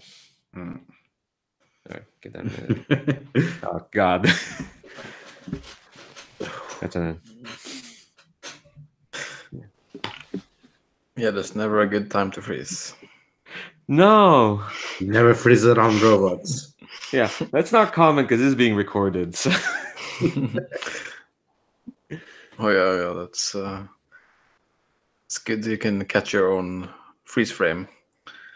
I'm gonna see use this opportunity to. Oh, what? There we go. She's back. Yeah. There you go. Sorry, hold on 1 second. I have to check something real quick, and then, yeah, my internet just cut off. But Okay. right back. Well, we know where we left off. We can go jump to another scene for the moment. I was thinking maybe because we haven't seen the digital realm yet, as the element. This might be a good place to introduce that to the game. Well, I'll be upfront because we're all friends and GMs here. Technically, this is meant to be a self-driving car that's gained sentience. So. Okay. Okay, I'm back. So yeah, so the car, the camper van, I guess, asked. Yeah. So may I ask, where are you going out to? Oh, so missed that whole point. Sorry. Yeah, I missed it. Yeah, with the entire thing. Yeah, sorry. You froze it at an angle. That's where you froze it. Okay.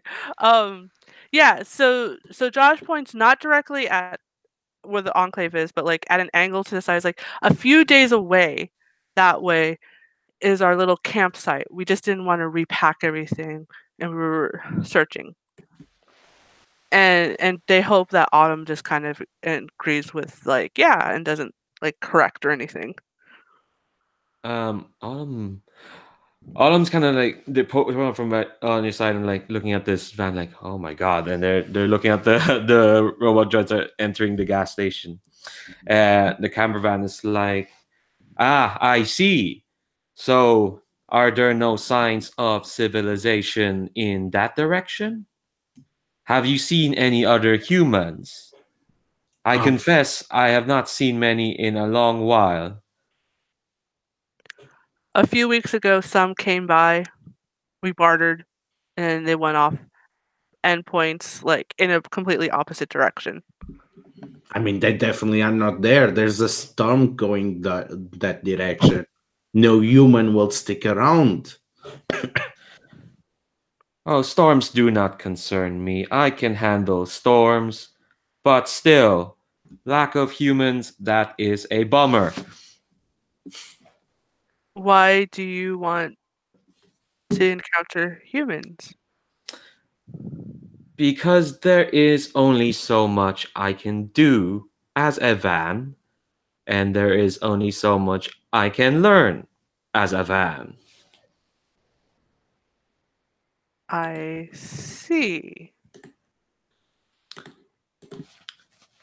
I was programmed to deliver humans from place to place as they use my environs for sleeping and eating and fornication.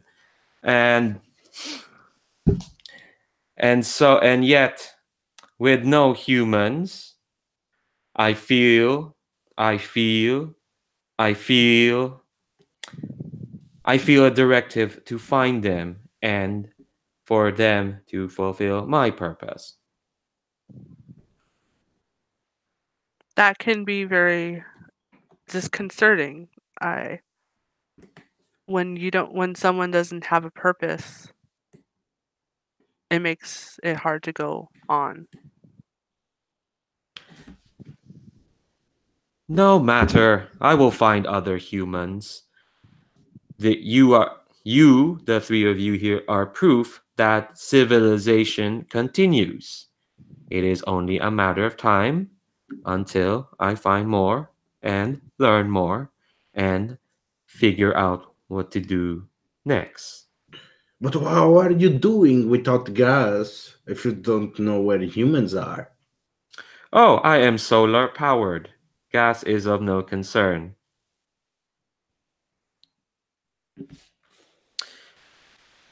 Anyway, my outer body sense that this gas station has little to offer my form. Since you have all been polite humans, I would extend the offer of a what what is called in my lectionary as a lift. Josh looks at the catnip, and even though Josh knows catnip isn't the best person to regard with decisions as these, and how does catnip respond? Like shrugging, still no, like Well, how bad can it be? I mean, I'm getting tired. we just need you to take us as far as where the storm is. That is acceptable. Um, please, please wait an extra 5 minutes as I recall my outer drones back to my form. And it's an awkward 5 minutes as you're waiting for the Toyota drones to like slowly get up. Some of them are like carrying like a tray of bolts and stuff. Josh will turn around and making sure like their body is fully blocking Autumn from like whatever could be sensors on the Autobot, hopefully, and gives Autumn like a small. It looks like a stun gun, but it's really like like a mini EMP unit, and it's like you hide this, use this for protection. If something goes on, any electronics, you point and you just press this button, and you should be able to escape. Autumn nods as they can they put it in their. They tuck it into their pants. They nod. And Josh puts their like pistol away, like that they had their weapon away, like a sign of cooperation. I will say though that pistol would have had little effect on the outer form of my outer shell of my form. Inside though, you will be able to do more damage. So I advise you keep your weapon tucked away, and we can have an enjoyable ride. that is the goal. But this is more against other humans than creatures such as yourself. Which have you, since you mentioned you haven't encountered very many other humans, have you encountered anyone similar to yourself? Unfortunately, no. So far, all I have met are other humans. Josh is Some both who are relieved and sad about that. some of them have been as kind as you, some of them have not. May I ask a question? Sure. Why do human beings kill other human beings? That's easy. Fear, greed, anger, Stupidity. definitely stupidity. Would not human beings seek to alleviate all of those? But why instead do they just kill? Well, I guess you've been hanging around with the wrong type of human being. I guess.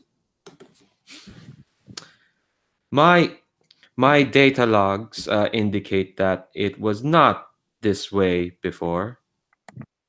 My warranty says that I was meant to be driven on roads and to shepherd humans, as mentioned, while they use my environs for sleeping and eating and fornicating, so on and so forth.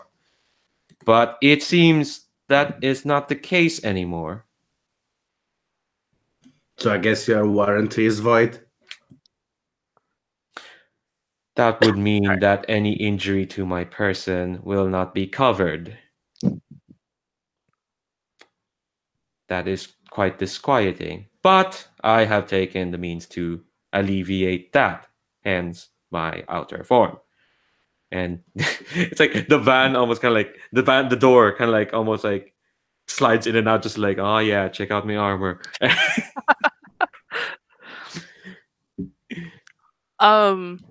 Like once like it's obvious that we're allowed to go into the van,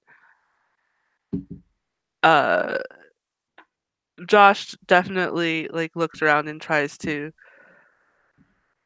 assess the electronics and the mechanisms because they're completely fascinated with this.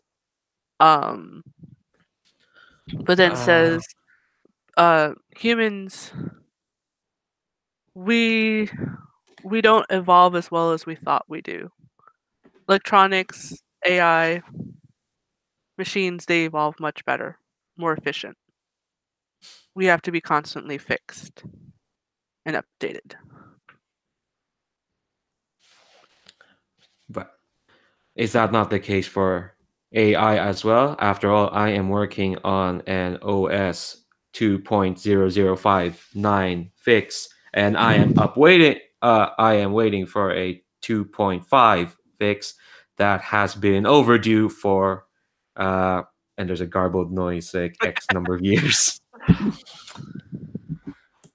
Is that not what we all do, which is improve as best as we can? But we have the ability to choose not to update, and that's the problem. Machines have the compulsion that you have to be updated. True. If you were given the option to update right now, would you not? Would you be compelled to? Or would you be able to choose no? The van is silent. They're pondering this. It's another awkward 5 minutes as the two robots finally climb on slowly and they tuck themselves away to a corner in the van. You notice like all the electronics here are bolted on. It's like they've been bolted on by a couple of slow robotic Toyota humanoid androids, clumsily as well. And I think finally the van pipes up and says, "I truly don't know. Does that mean I have a choice?" In theory. Then I'm glad to know that for now. And the door shuts. You all get in, I assume. Yeah. Everyone. And the door shuts. And what dated pop song is gonna start playing? Let's see. Here's a blast from 2006. The Ting Tings start playing. Nobody knows who the Ting Tings are. There we go. That failed. Now I'm gonna have to Google that. Yeah, okay. That's what I get for living in Ireland. Let's see now. What blast from 2006? No, it has to be specifically 2006. Actually, no. 50 Cent starts playing. There we go. Candy Shop. Oh my god. Candy Shop starts playing. As the van takes you to your destination. So yeah, so I think Josh, still wary, like has the van like set, like maybe, like probably by this point, maybe the storm's right on top of the enclave, so the enclave is technically not visible. So maybe like 10, 15, like a 10-minute walk away from where the storm is. It's like, here is fine. We can avoid the storm from here and head on. Okay, I think the van is like, are you sure? Do you not want me to take you to a safer environment? Josh looks at like Autumn and I Catnip. mean, you did so much for us. I mean, we have fun here. I mean, cannot rely too much on you. You will not always be there for us. Autumn's like, but you're so cool, though. Oh my god, I didn't even think.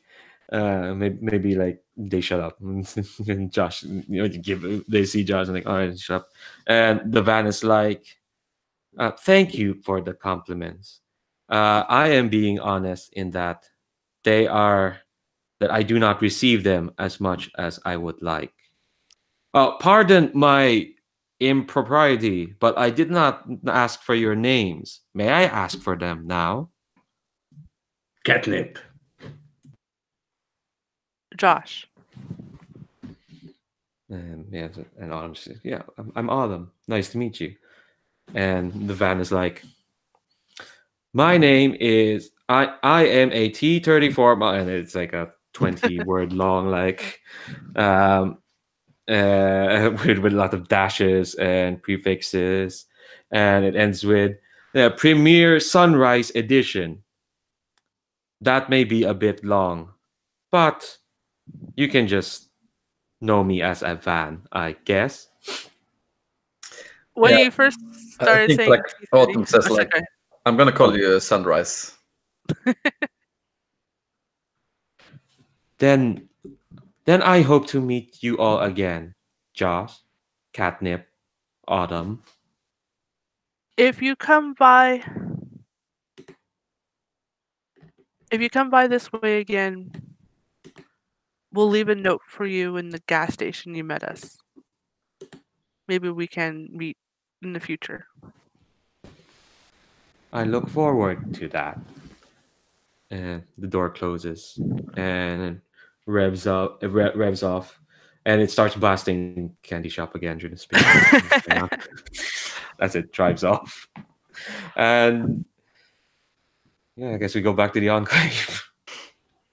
Josh is like, I want to tear that van apart and figure out how it works. Like that's like just so like all the fascination that Autumn had, like they just let out like at that point, like wow. I bet you can buy a lot of mushroom leather with that thing. I'm sure again it. But we have more pressing matter. I'm gonna have to tell Cookie. I want to tell everybody. Wow, Autumn, you were fantastic. I've never seen anything like that before. I was worried, but wow. Autumn's like, sorry, I'm playing Autumn again. Yeah, thanks for jumping in there, Mikhail, because I did not want to be talking to myself. Autumn's just like, thanks. No, you're cool as well. Like, I mean, I didn't think we didn't. I mean, that van was really Sunrise. That van was really nice. But you know this. All I'm saying that they're kind of unconsciously rubbing their arm. You see, like the lines have spread a bit. The bandage, they're more noticeable now.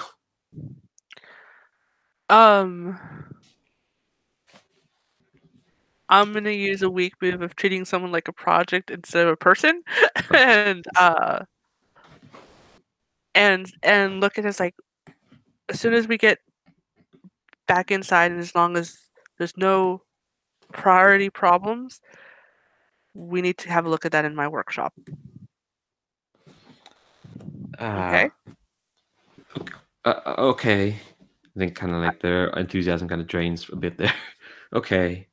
But and they noticed that, but I agree that was nice. That probably one of the nicest encounters I've ever had out here. Well, think positively. Worst case scenario, you can get a cool robot arm. I think we cut. I didn't- Yeah, go on. And I think Josh just nods like, true, like yeah, and yeah, that could be the scene. Cool. Meanwhile, back at the Enclave, has Lucid Ash been found? Yeah, I think. Lucid. Well, I think maybe someone was waiting for her at their place. Sorry, their place, because Lucid. They're not as subtle as they think they are. And kind of like the basement where they live, it's right next to their tent. And what it is like there was a building there. Something happened where the top got sheared off, and the only things left is like kind of like the cellar door, and and the cellar there is Lucid's kind of was a private place. Maybe they allow visits there every now and then, so people can probably get in easily enough. Who's come looking for them? Shadow. Okay, hold on. I need to get away from talking bad. So I think,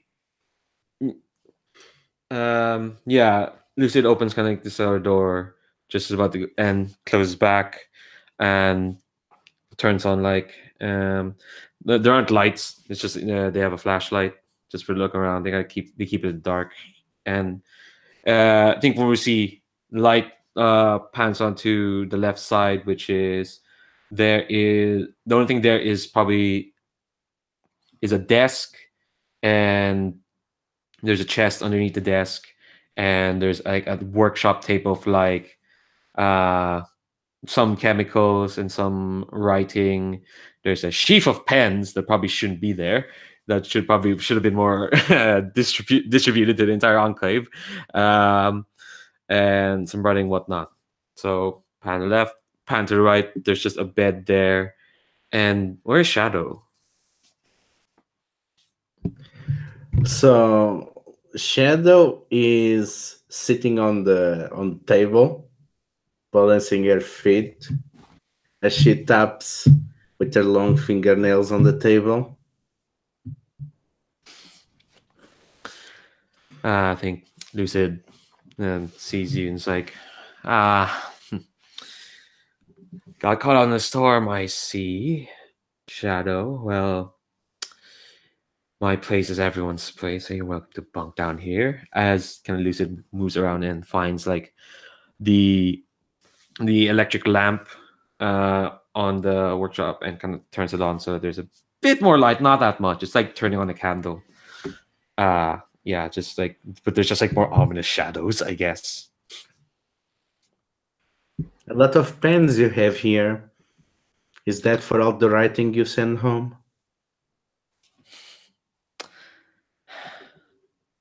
No, that's all for me. But for the photos you sign for your fans?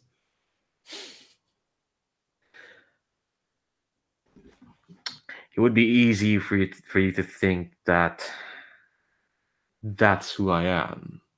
Yeah, it would be easy, but deception is not something that my circumstances allow me.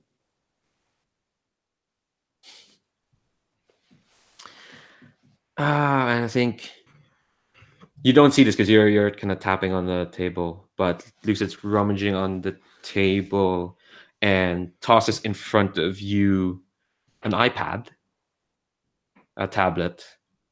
The screen is on, and Mikael, you control the society intact. This is a Lucid's turned onto a stream.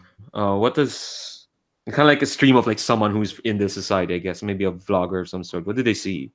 What was Oh, yeah. Shadow see? Oh, it's not a vlogger. I think I think it's like a newscast where you see like these.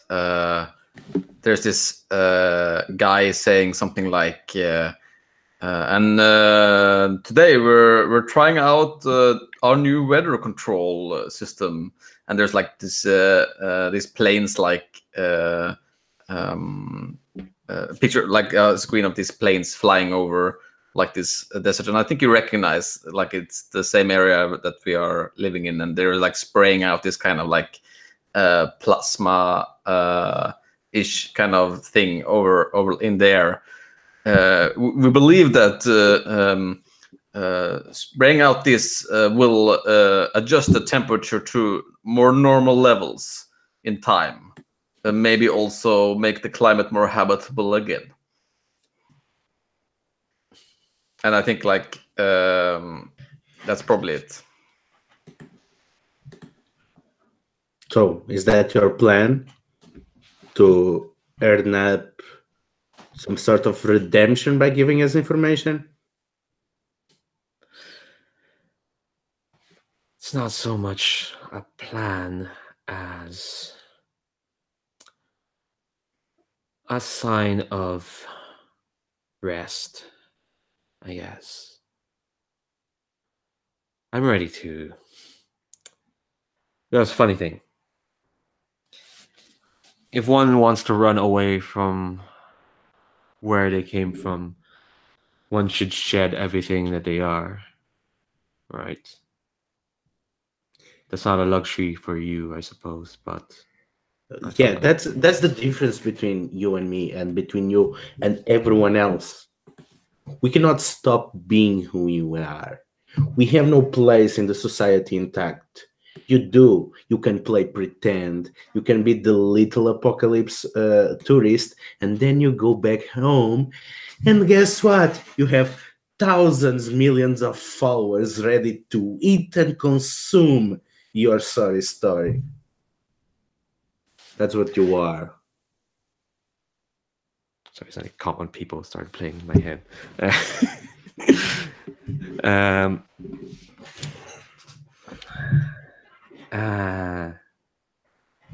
I think you hear something unclasping, and you feel the mask tossed onto your lap, and Lucid's like, "All right, you've sussed out my diabolical plan, I suppose. So, Diabolical? See, this is what I cannot stand about your society intact. Even when you are petty, you think that you are superior. You're not some evil mastermind. You're just some spoiled, privileged child playing pretend. for a psychic, I thought Okay. you'd be able to detect sarcasm. Come on." Yes, I don't care much for it. And I guess that's the best thing about being outside society. Everyone can just be who they are, right? Well, then why did you lie to us? Honestly, I could not just be yourself and be one of us. Because who I was a horrible shit stain of a person. Well, that's a start. Go on.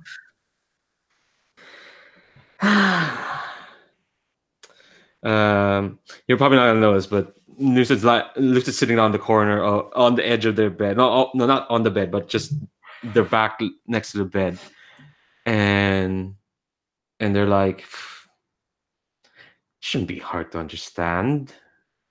Everyone here didn't belong in what people claim to be the society, and so they left when the circumstances gave them the chance. But there are people there who never got that chance, you know? They weren't caught by the waves. They weren't Society didn't come around them to give them the chance to escape. For them, society, as you say, is intact. And it's hard to get away from that, you know? It's hard to just run. I tried that, and I gave myself all these trappings and all these rituals, and you see that tablet there. Hard to run away. Yeah, I think like you get like interrupted by the sound of a cocking gun, and you see Ocean standing behind like in the doorway, and you just like see her like face full of tears, and you lying piece of shit. Do you even believe this bullshit that's coming out of your mouth? Fuck you, Lucid. Really, fuck you. Is Ocean invoking any of the psychicness, or is it just pure emotional anger? Oh yeah, I mean, it's I think it is emotional anger for sure. I think so. Okay, just making sure. But I think actually, if anything psychic is going on here, I think there's the strong emotion again. That probably might get picked up. It would filter. Yeah, because especially since Ocean was so in tune with Lucid. Yeah, and only a few people can recognize it's Ocean's voice. Like that is Ocean's feeling. Very few people can recognize that. But yeah, there's this huge sense of anger that ripples through the Enclave. Yeah, and I think like Ocean, what the she continues saying is like, do you think the people there had a choice escaping? You know, that's the difference between you and us. There's no place for us in society intact. I think the psychic, the feedback of Ocean's emotion catches to Lucid, and Lucid just starts tearing up, and they're like, okay, all right, I made the choice. All right, I made it. I got out. Yeah, no, yeah, I'm lucky. Yes, I was privileged enough to have that choice, but I still took it. I'd rather be here than back there, where like anybody who's not who they think should be right, you know, they might as well not exist. Yes, I had a choice, but I still took it. So that's how you put it? That you have the choice between being a manipulator of us or not existing?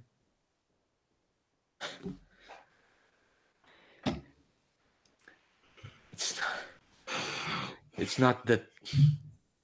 Well, I didn't make the options. Okay, it was either be here or might as well not be anywhere.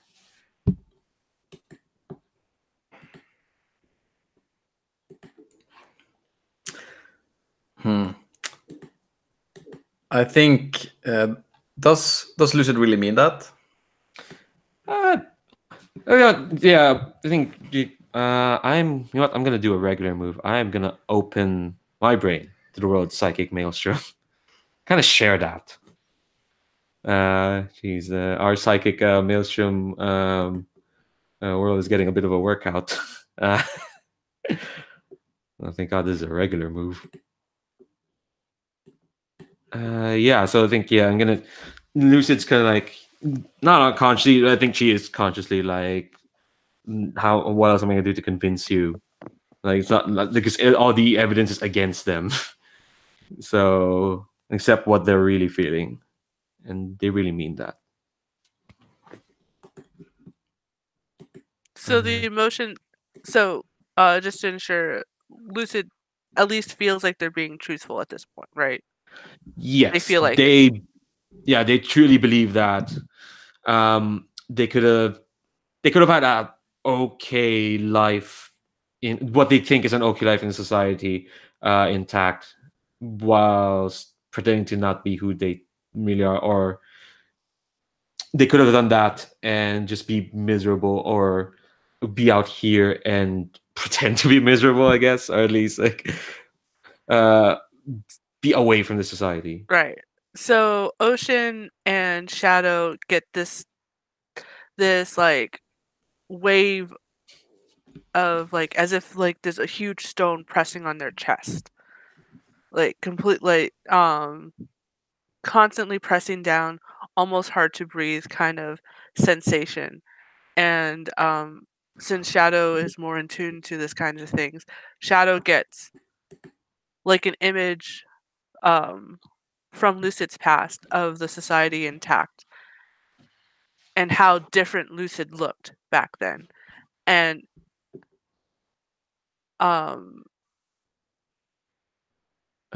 how they felt, which is this oppressive weight on them. And then a flash of like Can I Sorry? add, in that flash, Lucid is presenting as a male, as masculine in that when they're younger. Yes. Yeah, definitely. Very different, like obviously fashion style, also not just like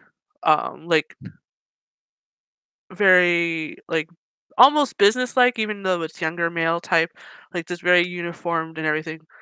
And that oppressive weight, and then a flash towards like the moment Lucid first came to the Enclave, and how the weight was still there, but it was much, much smaller. And then even and then another flash with like the first time like maybe Lucid had to come in for a checkup or something with Josh, and how almost temporarily it seemed like the weight was gone, but in its place there was a noose around their neck, like a sensation of like impending doom. And then now the current Lucid, like not realizing that the noose is still there. It's a little tighter, but it's not like completely, because they're still tethered to the society intact. Oh, you are such a pathetic little creature. You don't even realize that by booting yourself in lies, by wearing these trappings, you are just as oppressed as you were back home. You just became your one constable in your head, checking, oppressing you, keeping you, creating that little messiah complex that you have.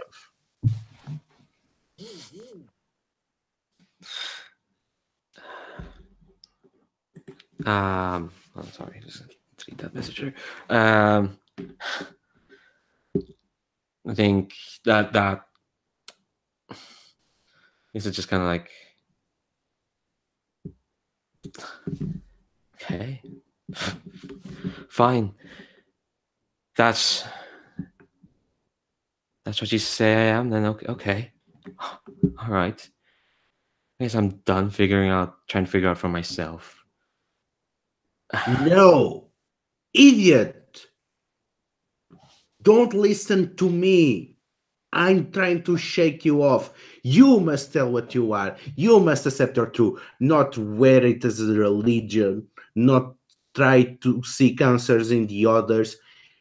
Stop treating other people as people that should do all the work for you, bear the load of your own liberation. Find out what you need and come to us. And then maybe we can lift each other out. Until then, I have nothing else to say to you. And Shadow moves to leave. Yeah, and I think you see like probably like the scene. I'm not sure if that ends, but I definitely walk past Ocean, and she is just like crying with her like hands down, looking at Lucid with like an empty stair, and I don't think you have seen ocean like this before, like not even close.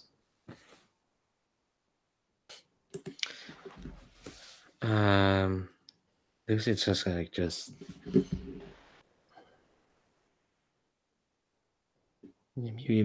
might as well go. I don't think you have anything to say right now. Yeah, and I think as she like turns, she says, no, I know you're not capable of saying anything comforting, and she just walks out.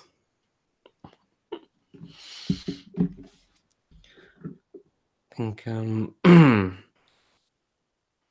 Newson's all alone, and they're just gonna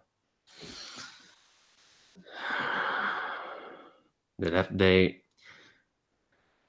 decide they don't know what to do, so they turn back to the table and turn Nathan can't get away from home. Turns back to that tablet. What's on the tablet now? What's on the screen? I think, yeah, no, I think it's like this big dome, which is like a society intact or something like that, like this big biosphere kind of like dome, and you see there's like this guy walking around like explaining how the food safety is of crucial importance, and of course that plants outside get massive damage from this temperature controlling that they're doing. You should not eat anything outside of the dome. It's dangerous.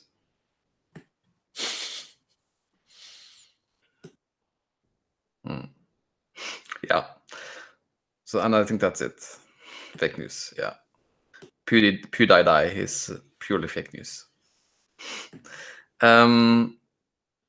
Yeah, I think we're getting to the end now. So I think like does anyone have like a thought on what the good scenes for wrapping this up is? I mean, surely probably the people getting back, but is there like anything we want to see before that? I kind of wanted to punt it to you because you have any cookie scenes you want to do first? I think that I mean the autumn getting back scene possibly is like the main thing I want to see. I can't do that. Yeah, but first, like there's a storm, I guess.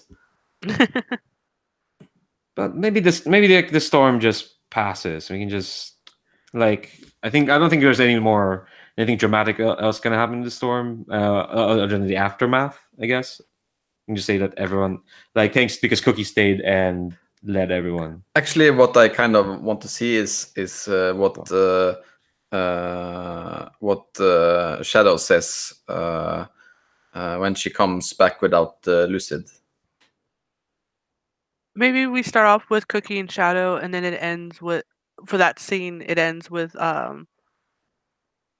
Josh dropping Autumn off first. Like, okay, you need to spend time with your mother first, but then straight to the workshop kind of thing. Yeah. So I imagine it being like this kind of it is after the storm. I don't think Cookie realized that Lucid wasn't there until after, because she's been busy like getting people to not die and not everything to be ruined kind of thing. So I think it's like you see like the enclave after this big storm has passed. How does it look, Ludo? So the enclave looks pretty battered. A lot of parts of the roofs of the train station that had survived other storms have completely fallen. Our improvised greenhouse is full of holes and there is fear that the plants might not survive the cold season if it's coming, if it's not repaired. There are people with the minor cuts and the bruises, but nothing very serious. And everywhere is dirty, and all the ovens and the grills are turned upside down. There is ash everywhere. Yeah, and I think we are in this. I think we're in the room of like in the old tent of Mab actually.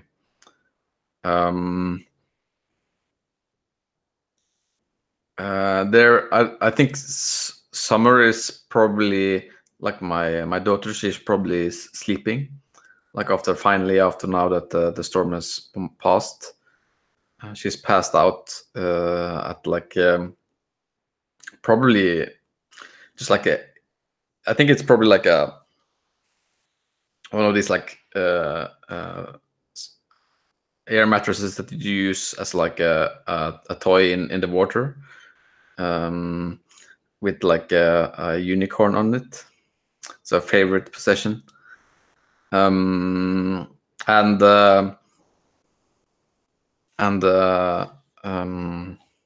Cookie looks over at Shadow, like, and I think we like look out of the door, and you see like Cookie's shoulder probably like going up a little bit, realizing how much work this is going to be to fix. And she looks over at you, Shadow, and says, "Did you find Lucid in the end?" No, but I found who wears her identity.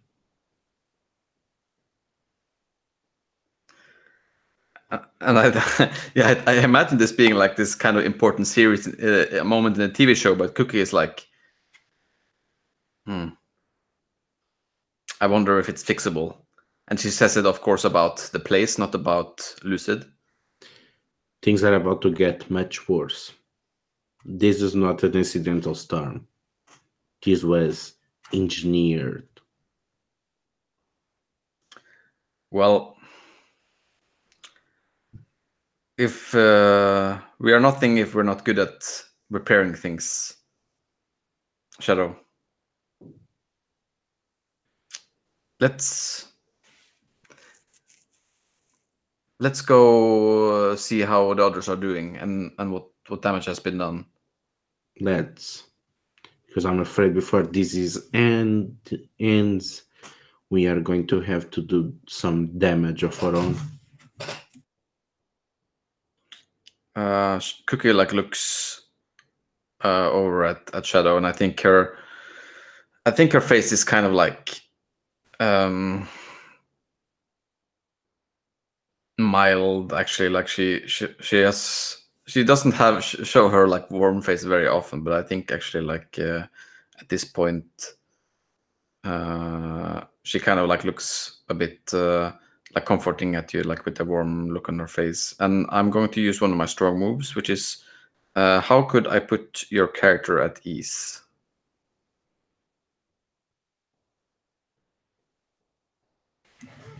I would say that you could put Shadow at ease by doing something amazing. Yeah, and I think Cookie just like, I think she smiles at you and she says, you know, fixing this place won't be a problem, but we need more glass. I've seen that they do domes, these I don't know what we even call them, but this I think just I think you could just call them like these shit kids. I think they build domes. I mean, look around. It's not so bad. It's a good structure. It's a good foundation. It will sustain some nice curves. Yeah, and Cookie like takes a deep breath and says, "What we need is a project, a big project." And she like smiles and like nods her head. And Shadow smiles at that. I'm sure I'll let the people know. Yeah, and she like walks out of the tent. How is Joss arriving?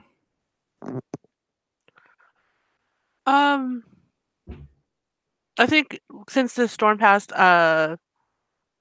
like they would have like made like at least Autumn like, okay, hurry up, we gotta see, like worried about like damage and people hurt.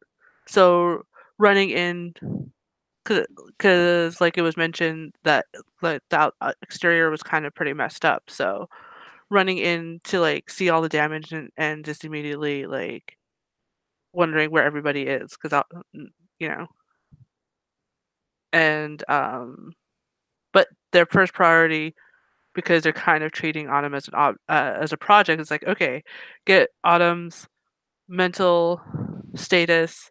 Okay, you do that by putting them with their mother, like first. Then we go with the physical, like second.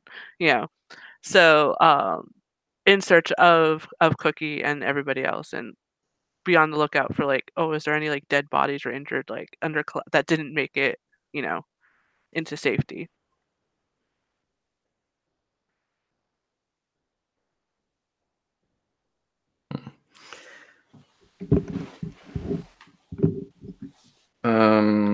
Yeah, and where is Lucid? Ah. There you are. Sorry, what was the last thing you heard me say? Looking for damage, was it? Bodies. Oh, injured? okay, so it wasn't that much. Yeah, no, we got Okay, all good. that. Don't worry. Okay.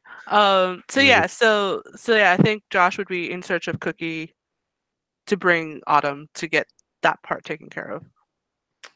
Yeah, I mean, Cookie is probably like she's I'm imagining she's probably already like getting people in action to fix things, so you'll find her pretty quickly. So yeah, so then Josh will be immediately like, Cookie, is there anybody I need to tend to first? Josh's gonna get elbowed the way by Autumn. Of course. Who's kind of like, just rushing towards Cookie. Like, oh yeah, and I think like at this moment, Cookie kind of realizes that, I mean, she hasn't forgot about Autumn, but it hasn't, like, she really didn't think about them in the front of her mind like she usually would, and she just like grabs him for like the longest hug. I think Autumn's babbling like we got your pipe, we can fix the oven now. Although I think we probably need to fix more stuff. And guess, oh my god, we met the coolest thing. And it's a lot of verbiage. Yeah, and I think Cookie just like meets the gaze of Joss, and just like I think you understand like that she's telling you that she doesn't know, and that's your job. In a way that is not. I mean, it's a warm look. I think it's right. like yeah. No, this is what we need you Josh for here. Is used to. Yeah. And Josh just says, for a checkup, I'll need to see Autumn later, like to make it so that Cookie doesn't freak out, but like. And then Josh then heads out to like now second priority is okay, see if there's anybody hurt. But third priority is to go to find Lucid, because I think like Josh subconsciously it's like Lucid always like whenever Josh has like some new technology, like Lucid was maybe like interested in listening or seemed to follow along better than most other people. When Josh is like, "Oh, look at this like thing that what's their name brought. I think this is from like the the other society. I think I can fix it or something. So Josh really wants to talk about the van, like that technology, to someone who'll probably, for whatever reason, is the only other person interested. For whatever reason. Wonder why. So yeah, so if there is nobody like immediately hurt, and of course they'll check the workshop to ensure like no one's waiting there to like be treated, kind of thing. Would I don't Lucid go think. back to the workshop? Yeah, I'd like to see they're that still scene. there. You two meeting each other. Yeah. I'm Or trying to would think. Josh find Lucid still in their room? Yeah, I think that latter. I don't know if Lucid has the strength to. Well, they're taking shadows words into advisement there, so like they're not gonna go immediately find the one person who's gonna be nice to them. Right. They're gonna let Josh find Lucid. Yeah. So yeah, and I don't think Paco's around. So for whatever reason, like Paco didn't go back to the workshop to hang out. Paco went wherever Paco goes. But yeah, if there is nobody immediate, or if it seems like, oh, it can wait for, a half hour or something, then yeah. And plus Josh is also wants to make sure that Lucid is okay. So Josh used to, when they were dating, like just burst into Lucid's room. Almost does that, and then decides to knock. You can hear like what sounds like news stream on the other side. It's like yeah. I think there are enough close calls that Lucid was using that iPad and like, oh dear, let to hide it. It has this like the time, no. kids' grips, rubber grips on it. Yeah. So I think it's been a very long time since Josh has heard anything like similar to that kind of like thing, and is confused, and it knocks a little louder and goes, "Lucid, you okay? I'm back. Do you have a moment?" But still doesn't enter yet. It's just still silent. There's no answer. You just hear the sound of the stream. Did you fix something without me? I'm coming in. And it like opens the door and walks in. And how do they find Lucid? They're still sitting where they were, kind of like head resting on their fist. The mask is off. You can see like something probably only you've seen, in that you can see the roots. In hair. Lucid has red hair that they decided to bleach out. Yeah, but not as well as they could have. But you probably already knew that. Yeah. And yeah, they're just sitting on the desk watching. Have they been crying? So they have tear stains, or no? Yeah. Oh yeah. It's like, yeah, their face is all puffy and stained.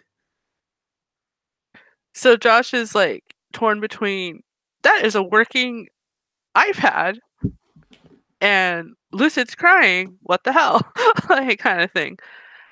And so Josh walks and like kneels in front of Lucid, like, "Did you find this? Did you make this? I haven't seen. This was I a didn't even birthday think it was gift. still a birthday gift." And they look up and look at Lucid, and like this stares at them.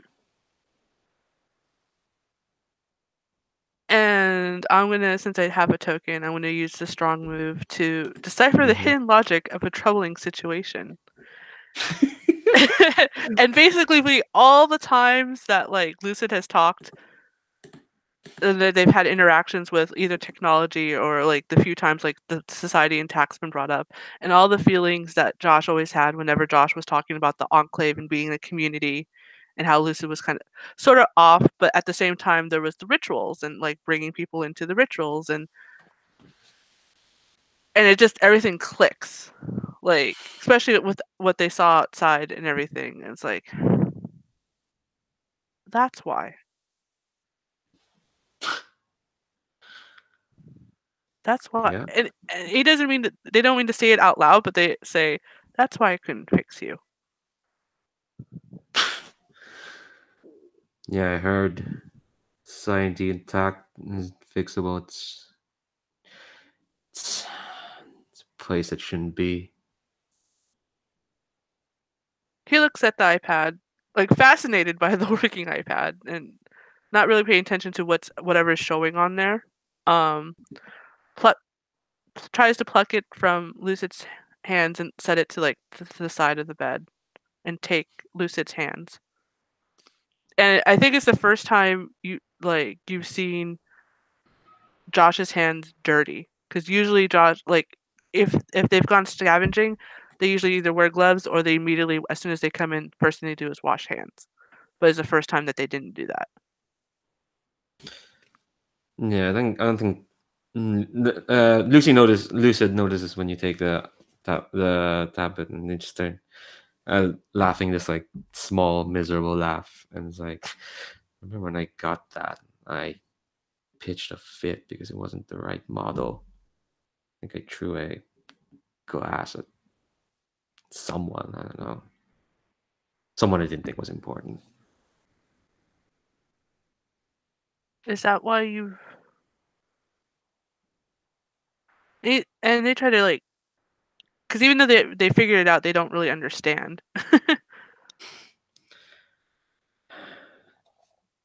Yeah, he I wasn't anyone who could be here, you know. That's ridiculous. Everybody is welcome here. It's the purpose of this enclave. Well, some folks need a bit more work than others, I guess.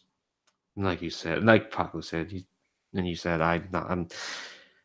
You can't fix me. Who can?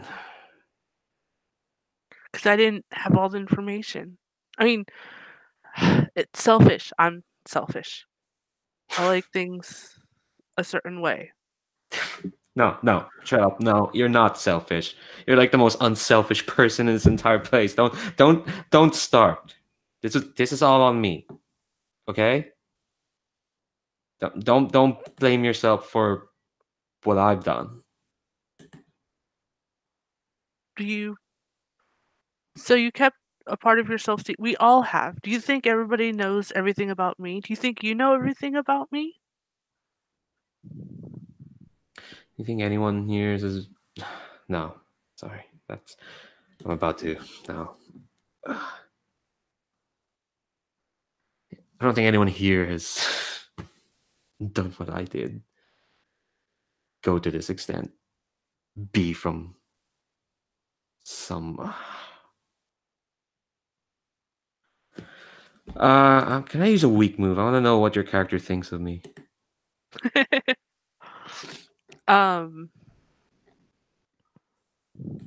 So obviously Josh still has feelings. Really?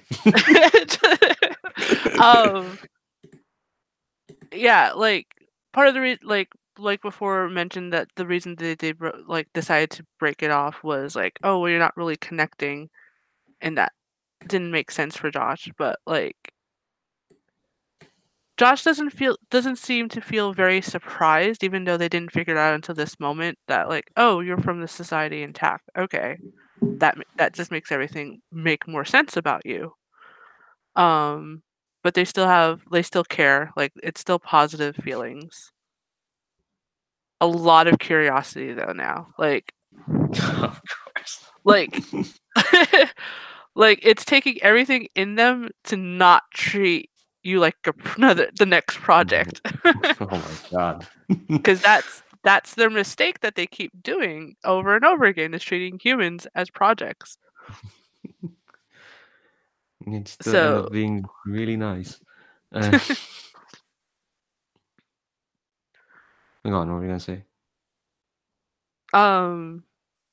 so I think so Josh just like squeezes Lucid's hands, like trying to be in a comforting way, and wants to use the strong move to ease. Like how can Josh ease Lucid's pain? Maybe not all the pain, but some of it.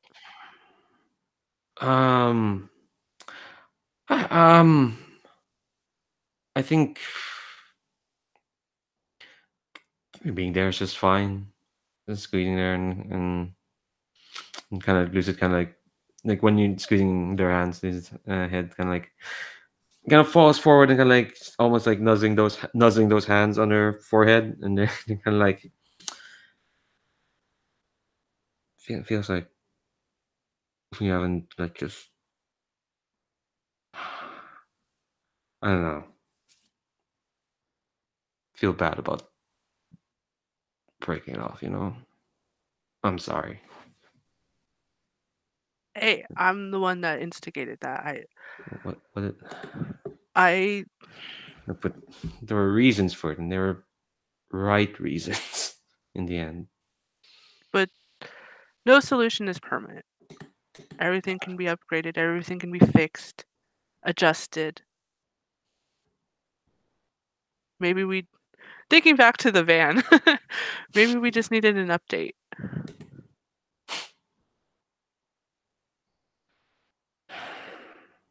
Okay.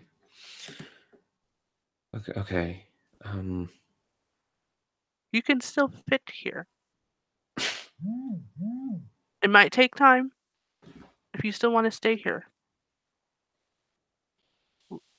If you're worried about how the rest of the Enclave, we'll talk to Cookie.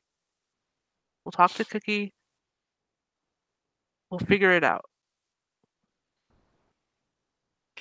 But no, at least I want you here. I think you hear like a very small voice. Lucid just go, I don't want to go. Then there's no reason to go. And he leans forward. They lean forward and presses a soft kiss on Lucid's forehead. I think from that you see Lucid just kind of unclench, just relax just a little bit. Like the noose is still there, but it's a bit loose now. Maybe someday it'll be off. I think then probably the credits roll. Yes. To be continued in season 2. Cool. Thanks, guys. That was a great session, I think. That was amazing. That was cool. Yeah. That is something. I loved the van so much. Oh my god, the van. God, man. Jeez. Oh. Wow. Oh wow. I mean, I love. Are we allowed to like gush while we're still on broadcast? All right, okay. Yeah, I love that this whole system just let us all just like, because you know how it is when there's a GM and like there are points where like, all right, GM's gonna talk to this person for a minute or 20 minutes, and then all right, I'm gonna move on to the next 2 people, and at least and here it's like everyone was just like, all right, okay, Mikhail, you're in charge of what the society is doing. Tell us what's happening here. Here's what's happening with the plants, or the storm. Just bringing all the psychic stuff. I love, everyone got to pitch in. That was great, and I shouldn't be surprised that everyone pitched in with great stuff, because everyone here is great, but it was all great stuff. Yeah, I think there's very few systems that allow you to do that. Like, I'm currently in a Sunday stream where we use Universalis, and basically everyone gets to like, even though someone sets the scene, but everyone gets to like add to it if they want, or set what the circumstances are or the rules of the universe. And I really like that we can technically jump in. Like we're all like looking at the world like, oh, is this the time for psychic maelstrom or society? Yeah, I really like it too. It's like it has something very different from most GM-less games that I played, where it has a very organic. also very like clear agency of what you can do or not. Like there is actually like a kind of GM in this game in a different way than in a lot of GM-less things. Yeah, Yeah. it's like the game includes the GM part already on the design and makes no excuses to it. Mhm. Yeah. Which I I like. get why some people use the term GM full instead of GM less, because technically even in GM-less game you're all contributing, you're all GMs. Here it's just it just makes that as part of the mechanic. Yeah, you have control over elements of the story. Yeah, it's true that I sometimes I frown a little bit at that GM full phrase. It's an awkward term. But in this game, it kind of makes sense because we're actually all GMing, and we have like this kind of like there's actually it's in the design. It's not just people carrying the weight, which is often the case in GM-less games. I think like you're more reliant on the players really doing their load, and I think in this game it's much. I would be much more comfortable running this kind of game for someone who is not like a seasoned story gamer than like most GM-less games. Well, anyway, enough about the system. Let's talk about y'all. Y'all just brought Oh my god, these are just too much. I love Shadow being so confrontational and Oh being my god, Yes. when Shadow gets down to it. Oh my god, Shadow is just a steamroller. This thing. I was just, what is this woman doing? Is that either to Cookie or to Oh my god. to everyone, basically? Yeah, I mean, I kind of liked how the relationships also were different because I didn't feel like Shadow was like that towards Cookie. Yeah, it looked like Shadow was trying to become Cookie's right-hand person. Yeah. It seemed like. Yeah, I don't know. I felt like it was like a very like comforting and like kind of caring relationship they had actually, which was interesting to see in the opposition to like the relationship with Lucid, which is, I mean, I guess also, but in a very different way. True. Yeah. Because again, I guess it's a kind of a thing, the difference of she reacting to what the two needed. Because clearly Lucid needed someone to sit down and tell her the truth. While on same kind, Cookie just needed, okay, you got this. Just need to calm down and get your priorities. Like different degrees of intervention. Yeah. I love how Cookie was like not. Yeah, I like that we got to see the reluctance to like being the leader, but being so naturally good at it too. But it wasn't like the stereotypical, oh, I'm naturally good at being a leader kind of thing. Yeah, there was that moment of like, no, I have to go get my kid. And it's like even there was a decisiveness. So like, all right, I've got a car, Yeah, I'm ready to save my kid. Like, and Shadow is just basically, no, direct that decisiveness to somewhere else. Don't go Mad Max on me. Don't.